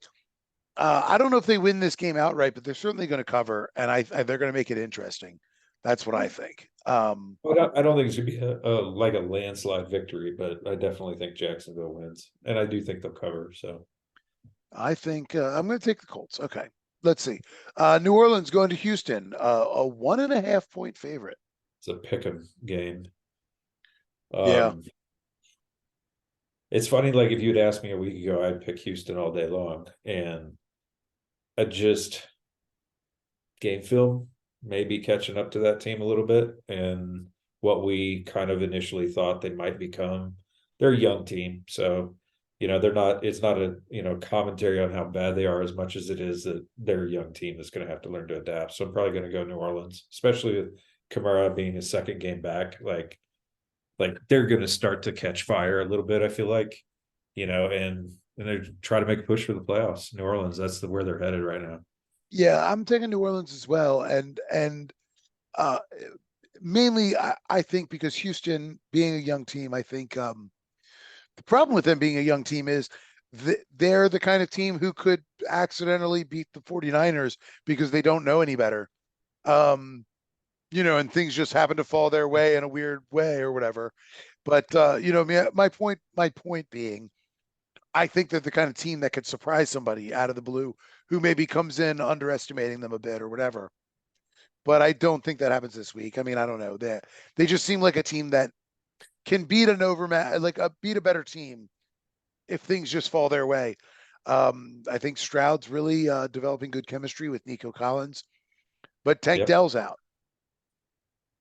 Oh, well, that either way, I've got New Orleans. So Well, I just think without Tank, there's nobody to stretch the field for Houston, and so I think that creates a problem. makes sense. And so yeah, I think 1.5 points. I might take Houston at home, but I think without somebody to stretch the field, I think they're a little bit limited there, Yep. and I think they need that to make everything else work. All right, New England at Las Vegas. This is a horrific game. This It's a is the terrible. worst game of the week. Why does anybody watch this game? I don't know. Um, New England's coming in as a 3-point dog. I have 3 points. I don't even know. And I'm all in. I am going to shock you, and I am taking the Patriots. And I am doing that because I think Belichick is going to teach Josh McDaniels. I am still your mentor, and you are still my bitch. And Jimmy G, remember I drafted you and got rid of you. And I'm going to remind you guys why I'm better than you are. I think this is a pride game coming after also the way they got walloped by New Orleans last week. Yeah, It's that worries me. That worries me in this game. I am worried that Belichick is hearing the rumblings for his head, and that he is going to put on his fancy coaching shoes this week. Mhm. And Las Vegas is not good. No, Um, no. They so I barely mean, beat you the know, Packers, and they're a very beatable team. they're a team that just drops games that they really shouldn't, because with Jacobs and Devontae Adams, and like they should, you know, they shouldn't have a problem, but this will come down to scheme. That all being said, I'm going to take the Raiders. Um, Do it. I I hate the hope 3 point. I'll be I honest hope with you. I hate the 3 point spread. This is a game that if it was a 3.5 point spread, I'd go the Patriots. But at 3 points, I'm playing for the push. Because I think the Raiders. I think all of the things that you just said, but I think the other direction. I think Jimmy G wants to show Belichick that he could have been the guy to replace Tom Brady. I think McDaniels wants to show Belichick like that. I'm fine, Papa. I can do it on my own, Papa. Um, he did. He I did a good job every time he's played Belichick, by the way. say what? He does not match up well against Belichick. I know he doesn't because Belichick knows what he's going to do, Mhm. but it doesn't matter. I think Belichick's team is devoid of talent, and that doesn't. Don't disagree with that either. Yeah. Um, so yeah, we'll see. I think Josh McDaniels is Oedipus, and he slays his father in this one. We will find out. We'll find out. Let's see. The Rams. Oh, sorry, Arizona going to the Rams. 7 point dogs. Yeah, I think the Rams cover this one. I think Cooper Cup came back last week and hit the ground running, and him and Nakua are making like those two together. And then you throw in the other rookie Atwell, 2-2. and I'm like sitting there going, okay, just Nakua and Cup start to challenge who's got the best receiving duo in the league, Yeah. right? It's like we can debate this all. Like there's a few different teams that can make that claim, but I just think the Rams are a better team, and being at home, like I think they're going to cover this. Yeah, I agree. Arizona lost James Cook. Yeah, They Connor. their running back situation is a little spot. Well, I mean, they've got issues other than that, but Yeah, like, um, is yeah, they don't have any talent. They were intentionally trying to lose the whole season, and somehow Dobbs is like trying to actually win games. Like, Orlando Brown is in Arizona now, isn't he? I have no. Is he? I thought he was. I thought he got re-signed by KC, Nope, or nope. They let or him go. no. They let him go. I don't remember where he went. Uh, Oh, he's with the Bengals. That's right. I was going to say, did he go to the Bengals? And I was thinking that because that was why they let Leo Collins go, was when they Yeah. signed. So but my memory Sorry, was. that just. I'm sorry. That was a tangent. I was thinking. I wonder. One thing Andy Reid has done historically well is evaluate offensive linemen, like incredibly well. Has evaluate offensive linemen, and for some reason I thought he was in Arizona, but yeah, Cincinnati. I'm just like, and I keep thinking about like why he let Orlando Brown go, and I'm like, I wonder if there's something in his game that he just like that I haven't seen because he seems like a pretty solid lineman, But like, Could I just be, wonder if there's something there that I haven't noticed. it could be just a money thing too, because I mean, It Buffalo could be. It could got a be. lot of tied up in him. Yeah, yeah. No, it could be. When the Chiefs cut him, I started thinking like, I mean, and the fact that the Ravens let him go. I mean, I know he asked for a trade, but you could always just be like, no, go fuck yourself. You know what I mean? Like, no, Yeah. or let's work something out. Are you saying Um, he's the James Harden of the NFL? Mister, I'm going to throw a tantrum unless you trade me. Oh, you don't want to trade me? I'm going to come back now and wreak havoc on your team until you yeah, do. yeah, yeah, yeah. Yeah, I mean, I just wonder. Uh, I wonder if I wish I knew if Andy Reid saw something in him because, again, Yeah. I keep seeing a pretty good lineman, but I'm not sure. Yeah, Anyway, who sorry, knows? bit of a tangent. Yeah, I'm going to take the Rams for all the reasons you said, and because even though it's a 7 point spread, and Arizona's been playing tight games, the only reason I brought up the running back and all that is because Arizona has been in every game. Um, but They I have think played people tight. You're right. yeah, and so 7 points does feel like I don't know that could go either way, Sure. but I do think the Rams are performing well above expectations. We're also entering week 6, and this seems to be where rubber and road starts to meet with these teams. Yeah, fair point. Fair point. All right. Philly versus Philly goes to, let's see, they travel, 2 hours up the road to MetLife Stadium there. Yeah. And they get the Jets suck, suck, suck. I really want to take the Jets as an upset pick in this game, but I can't do it. I like the Jets defense is so good. And I do think they're going to slow that Philly offense way down. And Philly has looked beatable this year and they haven't lost yet. And this just feels like that kind of trap game. But at the same time, I just can't trust that offense. Not, I mean, I don't actually, I might actually, you know what? No, I'm going to do it. I'm going to take the Jets. The more I See, think about it, I think Brees now Hall you're has run really well and Wilson's not making as many mistakes. And I do think Philadelphia is a better team, but it just feels like one of those trap games. see now you're screwing me up because see I was going to take the Jets, but if you're going to take them now because I feel like Philly is hey, listen, we're just going to win every game by 5. That's our game plan. Yeah. Well, and that's part Uh, of it. It's a 7 point line. So it's not that's a seven necessarily point line.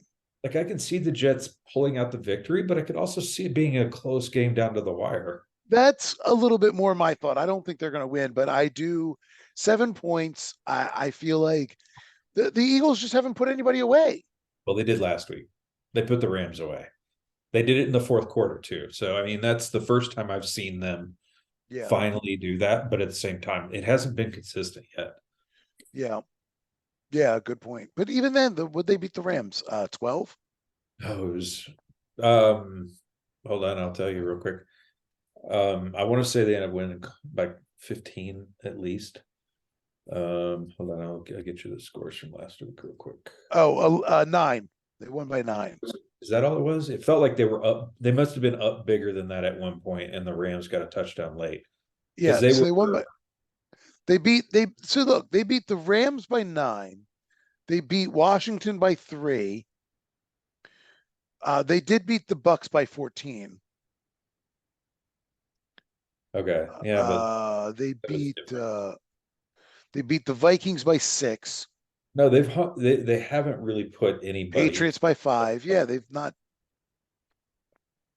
No, and that's funny because I remember coming out of the Patriots being like, man, are they better than we thought they were going to be because of the way they have. Now we're think about the way we feel about them now, and it's like, Yeah, maybe we don't have the same. No, yeah. I I guess guess I'm I'm gonna. mixing up the game. I guess I just felt like the Eagles had put up more points than that last week. So, but again, that just further commits me to the Jets, to be quite Yeah, honest. I'm gonna stick with the Jets as well. I think 7 points is a lot of points. Yeah, All right, Detroit going to Tampa. 3 point favorites. I'm taking Detroit. I mean, Tampa is playing really strong, and I could see Tampa really having this be a tight game. like down to the wire, but 3 points, like it's a field goal game, and I can see this being a push, quite frankly. Yeah. Yeah, I agree. I agree. I'm going to take Detroit. Um, I don't think it's going to be quite that close. I think Detroit's going to win by a score and 2 scores or something. Yeah. But I think it'll be a close game that Detroit kind of pulls away. That's one of those. All right, let's see. The Giants The bye week. Yeah, we're on to go the into bye. Buffalo, 14-point spread. So let's see. So Mike's going to take the Giants, Yes, he is. Bills to win, Giants to cover. Oof, Yep. I don't know, man. That Think is not a bet I want this week. I think Buffalo wins that game. I think the I Giants might be lucky to put up double digits, maybe, and Oh, I was going to Buffalo's. say 31-7. I was gonna go like I'm thinking Dallas, San Francisco, 42-10, like that kind of, Maybe, yeah, maybe. I think Buffalo Buffalo will coming have it so losing. in hand that they start. I think Buffalo will have it so in hand that they just run Devin Singletary all day That's from not the what they third do. quarter on. Huh? That's not what they do. Like they put up points and Yeah. continue to put up Yeah. points every single, opportunity they get. I can see them scoring 40 plus this week pretty easily. They're gonna And they're rest. angry after their loss. They're gonna rest Josh Allen the entire fourth quarter. They don't do that though. That's the thing. They just don't do that. I know. So they're not John Harbaugh. I Like they know. don't I know. play that way. All right. No, I like Buffalo even with the huge spread. All right. Dallas going to the Chargers Yep, and they're favored by two. by Uh, 2. yeah, which is like that just means. I mean, that means people think that they're going to win by a field goal, right? Right. Because Right. more than anything, because you get the what 1 point to point and a half for being the home team. I'm taking the Chargers. I coming off of the bye week, I Yep. think is help the Chargers. And I said it a few weeks ago. Ever since they lost Diggs on defense, that is not the same defense. And that Chargers offense is going to come back healthy with Eckler now too. I Yep. think it's good. I think they're going to steamroll. Well, not steamroll. They're going to win. I'll say I it think that way. I agree. I take the Chargers with 2 points all day. All right, hold on a second. I'm going to pause this for 1 second. I love when I pause and then I unpause and I'm like I never make note of like what kind of position I was in, so I know it's always like looks like a jump cut. Yeah, Looks it's like all I right. cut out something terrible. We've all seen your editing. So Don't not on this you haven't. I haven't edited these at all. The audio, the podcast, the history podcast. I had to cut out. Did you? That was weird. I just heard myself reverb in your computer.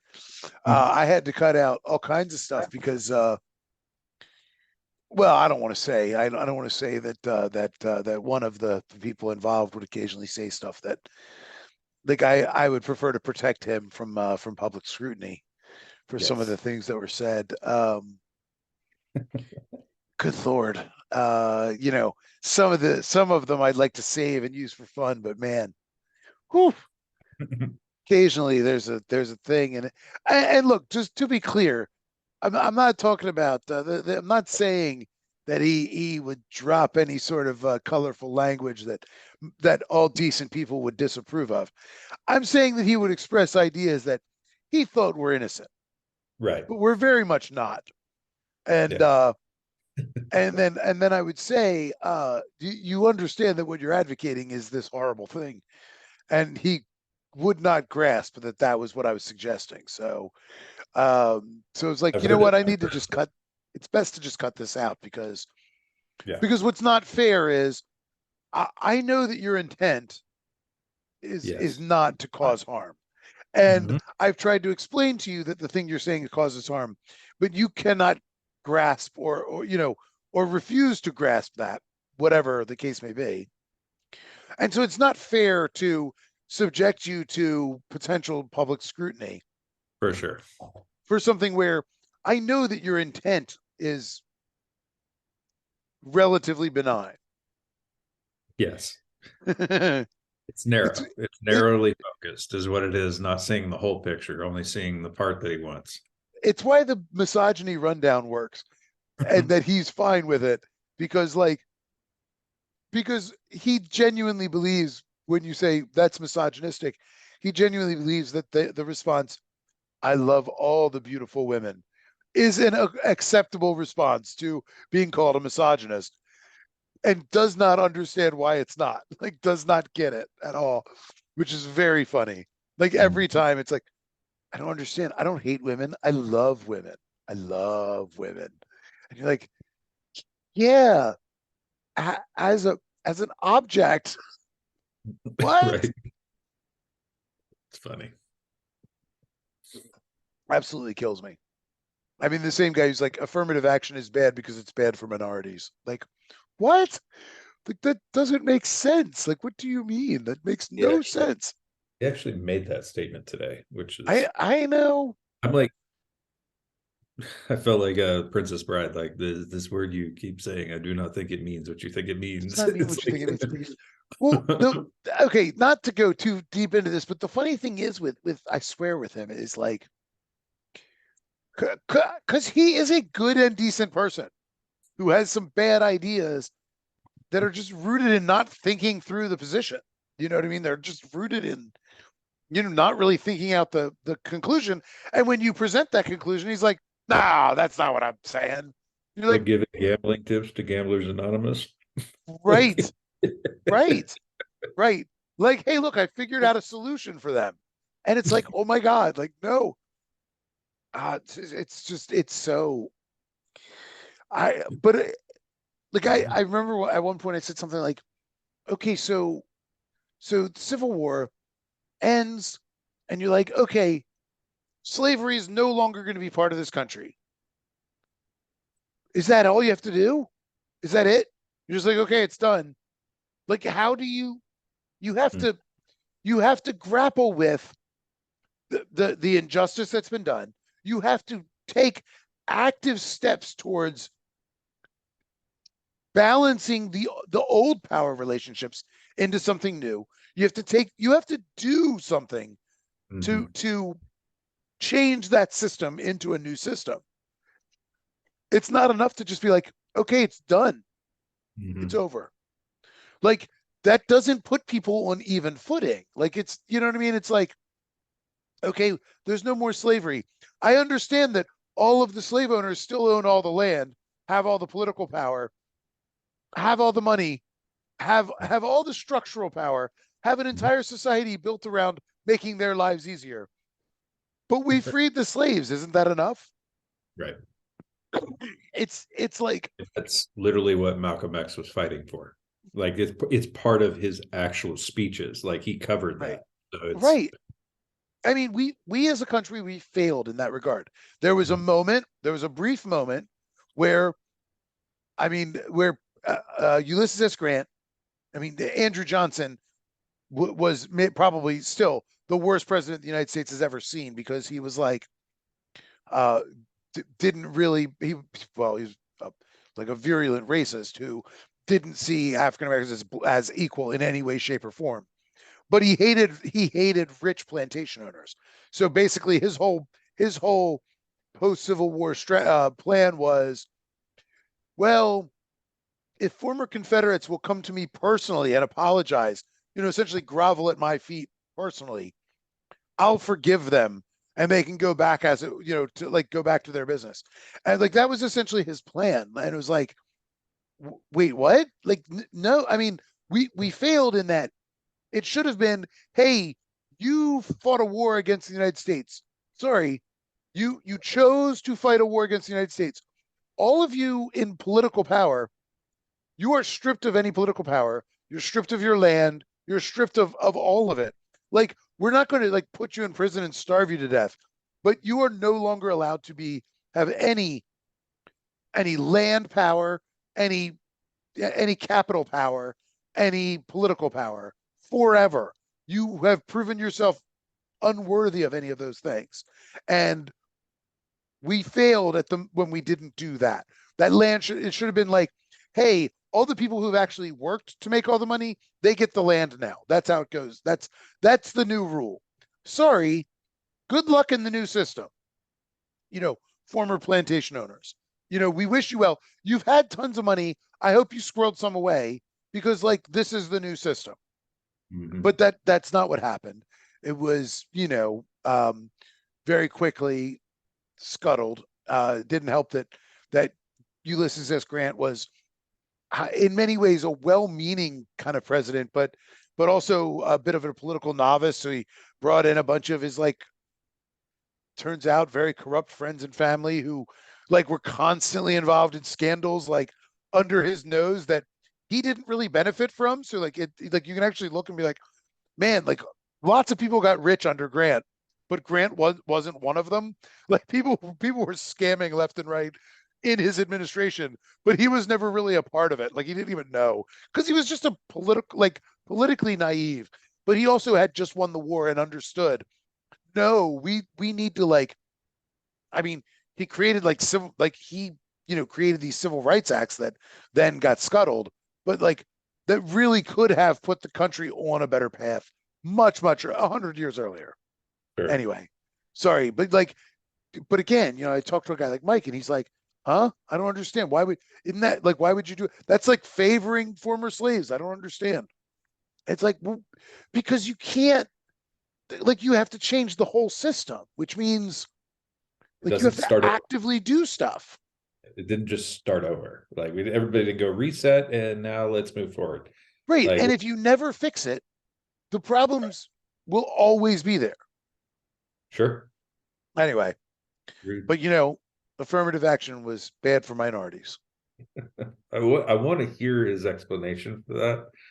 I don't know that we want to record his explanation for that, but I definitely want to hear it. So Well, I look, he said Ben Shapiro, who I always say call Ben Shabibo, and Jordan Peterson had great videos on this. So I did not respond to him saying what he said.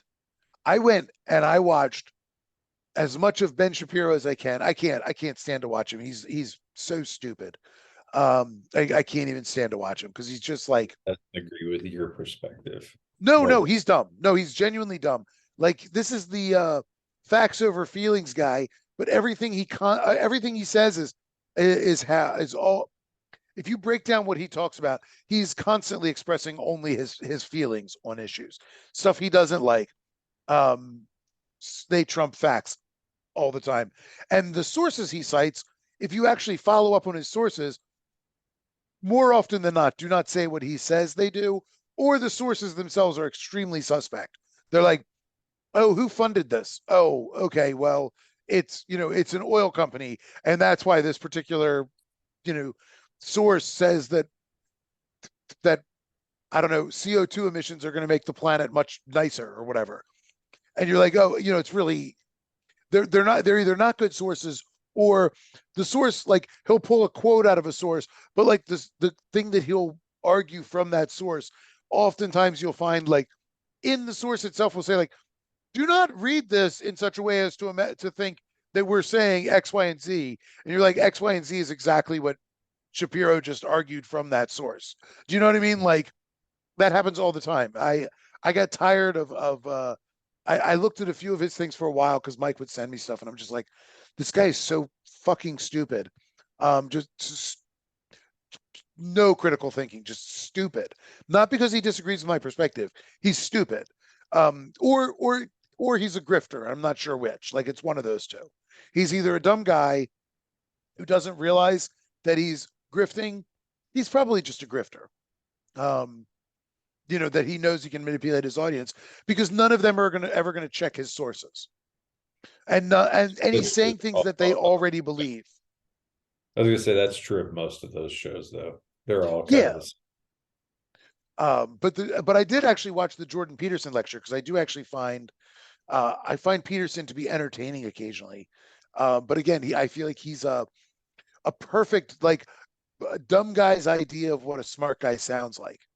Um, like he uses academic jargon all the time, and you're like, if you actually think about what he's saying, you're like, he's not saying anything. He's just talking in circles using academic jargon, and then he builds up straw men that he can tear down. And it's like, yeah, I mean, he's not really making any coherent arguments. He's just creating.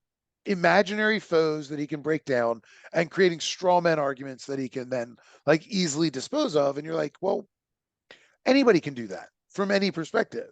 You know what I mean? Like, I have a lot more respect for somebody who tries to create a steel man argument and break it down. You know what I mean? Like, but yeah, Peterson is another one. He's just because he couches everything in all sorts of jargon. He sounds smart, but if you actually like, you have to pause it a lot to like think about what he's like. Wait, what is he actually saying there? Hold on a second. So with the magic of the internet, you can do that. Where I get it in real time, it would be hard to argue with him because like he throws all this stuff out, and you're like, wait, what the fuck is he even saying? And Shapiro does the same thing. He does a lot of like talk fast, Oh yeah. spit out a lot of so-called data points, and like in real time, it's really hard to argue with that stuff. When you can take the time to actually break it down, you're like, this is not hard to I hate to use debunk but like it's not hard to see where these arguments fall flat. But like, I mean, not just fall flat, they fail. But in real time, it's hard to do that, to look that stuff up or break down his points or look for counterpoints, or like look at his data points and see how is it coming from a respected journal? Is it coming from something that's been peer reviewed? What is the consensus compared to what this says? That sort of thing. And Mike's not going to do any of those things. No, probably not. I am uniquely annoyed enough to do that stuff. Yes, you are. Yeah. I just look at it and go, it's all propaganda. I'm not going to Yeah, listen. exactly. Or am I going to dig into it further? Yeah. It's like I'm not going to give it any more of my time than I need to, and that's none. So moving on. Yeah. Sorry. No, Yeah. no. I'm saying that's the way I view all, like, No. regardless of political perspective. Like, I view all of these as they're just trying to get a rise out of somebody, or Sure. and they get the side benefit of having a lot of people go, yeah, yeah, and agree with them. So I Yeah, just and then give them money, and that's I think why I resent it so much. I mean, I'm like, because it's all a money ploy. Oh yeah, You, and it you may not know, even be their money directly as much as it is advertising from whatever organization chooses to back them because of the viewership. or just backdoor funding, True. in order to get the message out there that promotes a larger political project. You're a proper conspiracy theorist, clearly. So No. I mean, like legitimate. I mean, like, um, no. I mean, like, okay, sorry, I'm not trying to go down a political thing, but like, too late. a tremendous amount of funding for the Daily Wire, which is Ben Shapiro's thing, comes from the Wilkes brothers, who are like fracking billionaires. So, like they just give them like we have no idea if the Daily Wire makes any money. But for the Wilkes brothers, they don't care if it makes money. They know that it gets out there and gets a lot of views, and that those videos get attention. They're very good at getting themselves in the news and stuff like that. And so for them, it's a good investment because their ideas, the ideas that they want propagated are propagated. And it's like, but because the money's coming from these fracking billionaires, you certainly can't trust these guys on anything they might say about the environment. You know what I mean? Right. About global warming or whatever. Like you just can't trust that because that is the primary source of their revenue, Right. is guys who are like, hey, we really want to make sure that nobody gets worried about climate change. In fact, we would love for you to promote more oil, more gas, more coal. And that kind of stuff. I don't mean conspiratorially, but like it's same as PragerU. PragerU gets a lot of money the same way. Anyway, sorry, I'm not trying to make this a political podcast. I'm just Too late. It's a little rant. What do you want? I'll let you have your moment. You're good. Yeah. All right. Well, so that's the games. Anything else we should talk about? Only Should thing we get I into? want to touch on is that the NHL kicked off last night. Yeah, So yeah. not that I'm a huge hockey fan, but this is the Unbalanced Sports Views Network. So I do feel like we have to start diversifying outside of like football's going to be the dominant sport when it's live, of course. But I do think we need to, as the weeks go on and the seasons kick off in the NBA and college basketball picks up, like we don't have to spend as much time on it as we do the football season, but we do need to start to incorporate the others. And hey, Sure. Survivor Series is around the corner, and I will talk wrestling any day you want to. So, I know you will. Uh, well, yeah, no, NHL. I mean, we're coming to, the proverbial most wonderful time of the year. this is exactly right. Because, I mean, soccer's already alive and kicking. And yes, I'll even let you have your baseball playoffs are I'm kicking off sour here. on the baseball playoffs after the Orioles got swept by the Rangers, but I was gonna say that was not pretty, but hey, the Astros made it to the ALCS for what is yeah, it, the seventh year in a row? Is that the number yeah, that's out there? Yeah, it's a lot. Yeah. yeah. So and all Without the Texas trash can. ALCS. Yeah, without trash cans or anything. Yeah. Yeah. Like I said, I'm a little sour because the Orioles got swept. It's one of those things where the Rangers have been a streaky team all year, and the Orioles, man, they found ways to win all season long, but boy, they just the starting pitching failed them in this series. I think too. I think they're kind of I think the Orioles are extremely young and extremely inexperienced, and they've got a ton of talent. I expect them to be back year after year for a while. They really have built a good core there, and Sure.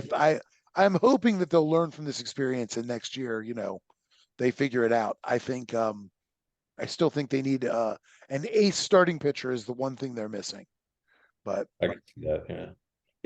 Did Arizona really sweep the Dodgers? they did. Wow. They did. I mean, Interesting. well, it's the Dodgers are so funny because, like, Clayton Kershaw, who is a future Hall of Famer, one of the best pitchers, like just of all time, and this guy is the just awful in the playoffs. Hmm. Um, I mean, I shouldn't say awful. I mean, when you look at his stats, he's kind of like a 500 pitcher with a 4.5 ERA or something like that, whatever. But just for a guy who's so dominant during the regular season to Right. become so mortal every year in the playoffs is just bizarre. I mean, he did get his World Series ring, but that was the pandemic year, so it's like I don't know how much.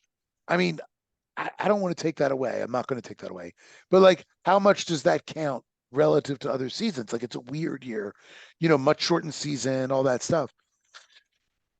But man, I mean, he is. I mean, he was abysmal in Game One, and it really set the tone for the Diamondbacks. I mean, I think they scored 7 runs on him in the first inning. It was unbelievable. Well, I'm seeing that. Against a Hall of Famer. Yeah, and I'm seeing that the Phillies are up on the Braves, which it's just the Phillies seem to play better in the playoffs. I'm not a big baseball fan, but I do. I watch the scores and I see how things are going, and Sure, they seem to always creep up in the playoffs a little bit, at least recently. sure. Yeah, I mean, the Phillies. It is wild. The Phillies and the Orioles were the best two records in baseball. Yeah, Had the best two records in baseball, and the Braves. I'm sorry, the Phillies, the Orioles, and the Braves. right. Uh, and the Braves looked as balanced a team as there was in baseball. I mean, honestly, so did the Orioles. The starting pitching was a little suspect. I mean, you kind of knew that, but but mainly because there wasn't like an ace on the roster. But like they had solid starting pitching up and down. You don't win 100 games without solid pitching. Mhm. There just wasn't like the one guy that you could always sort of count on to be, the guy. We didn't have that. You don't Kyle have Bradish, I guess, was the you don't have closest thing, but Verlander. It's what uh, you don't. You don't have Verlander, is what you don't have. yeah, well, that's what I mean. You don't have that guy. You don't have that Yeah. guy. Yep. You know, Okay. but solid pitching up and down the roster, and just and the Braves were the same thing. Great starting pitching. great lineup. I mean, I think the Braves, they tied the record for the most home runs ever hit by a team this year. Huh. I mean, most ever, they tied it. Frankly, I'm surprised they didn't break it. They missed breaking it by about 4 inches. Oh, Um, they hit a ball that really not even 4 inches, about 2 inches. I mean, it was almost a home run and was caught like, on the wall. A couple more inches would have gotten over the glove. And they stole bases. They hit for average. I mean, the team looked so good all around. Played good defense. And yeah, they're down 2 games to 1. that'd be an interesting. The Rangers and Astros are going to be a fun series, though, because I know they were pretty even most of the season, if I'm not mistaken. Yeah, So, well, no, the Rangers blew it in the last week of the season and didn't win the West. oh, I that's mean, that's right. the only reason I they do didn't win the remember that West. now. They That's kind why of the Astros got the bye. I forgot that's how about the Astros got it. Yeah. Um, but yeah, it'll be a good series, no question. The Rangers are a streaky team. They're a good team. They're a streaky team. If they get hot, they seem pretty unbeatable. They're hot right now playing the Orioles when they play the Orioles. If they stay hot, the Astros are going to have their hands full. that. Um, The Astros aren't too shabby either. no, they're not. No, they're not. I mean, Um, they played the Twins tough. yeah, I'd like to see the Rangers win at this point, just to have somebody different in the World Series. Um, I'd rather not have another Astros Braves, that's for sure.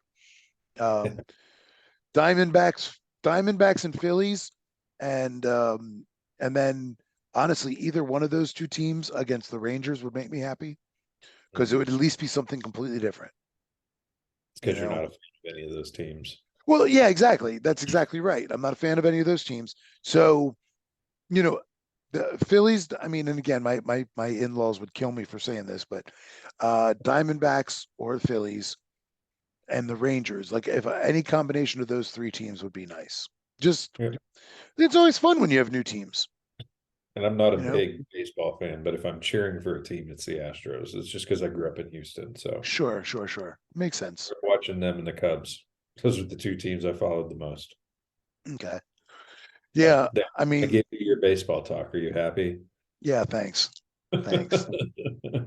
When do we do Uh, my soccer talk? That's the real talk. No, I'm just kidding. I don't know. I got to do some research before we can do that.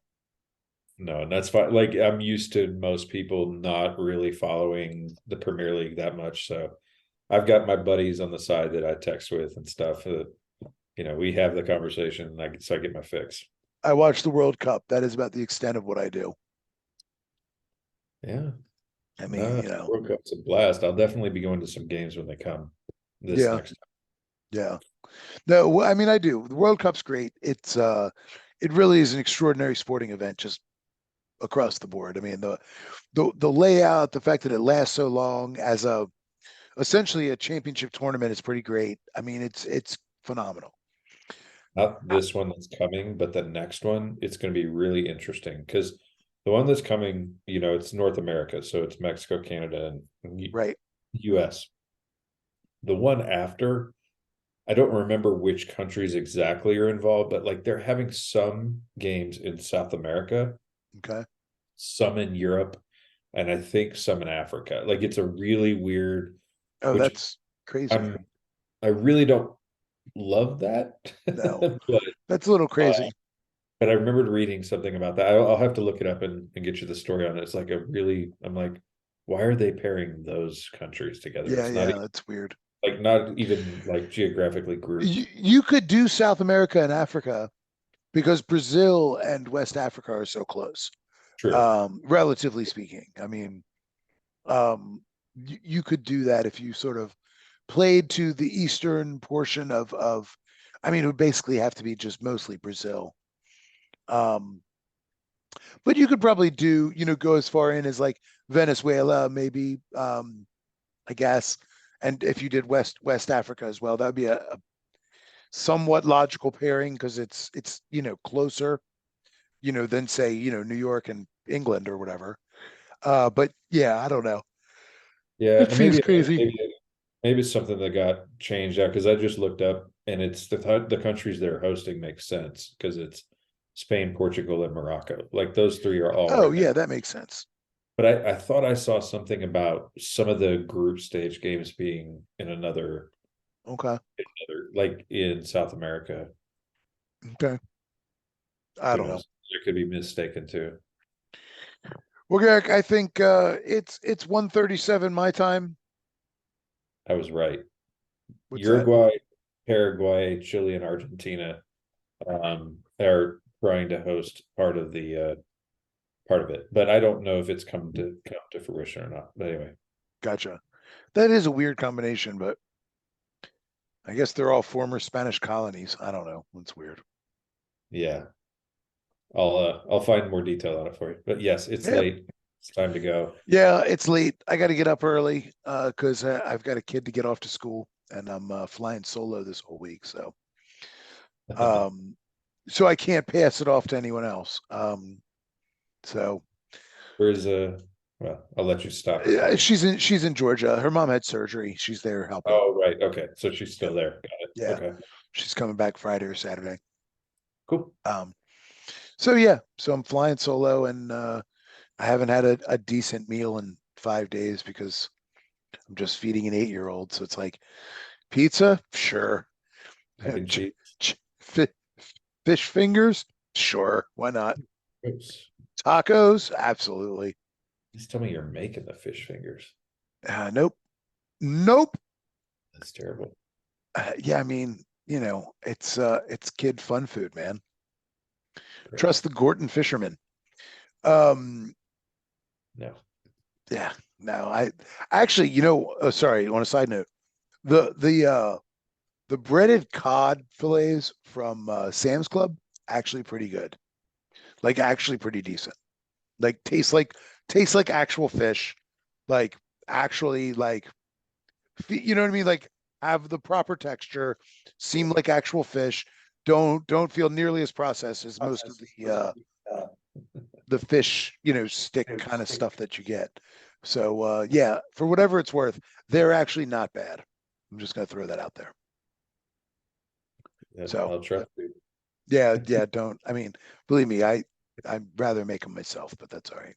For And sure. I do when my spouse is home. But when it's just the two of us, it's like, come on, what am I gonna do? Especially when I'm doing like Taekwondo and Girl Scouts every other night. So Right. anyway, all right. Well, thanks for watching USVN, and forgive this last 20 minutes of whatever the hell that was.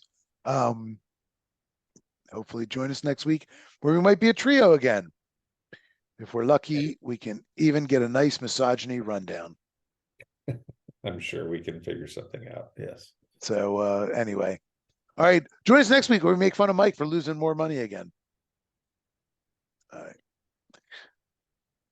Bye. Oh, like, subscribe, click the bell, do all the things that all of you lovely people that aren't watching should be doing. All right.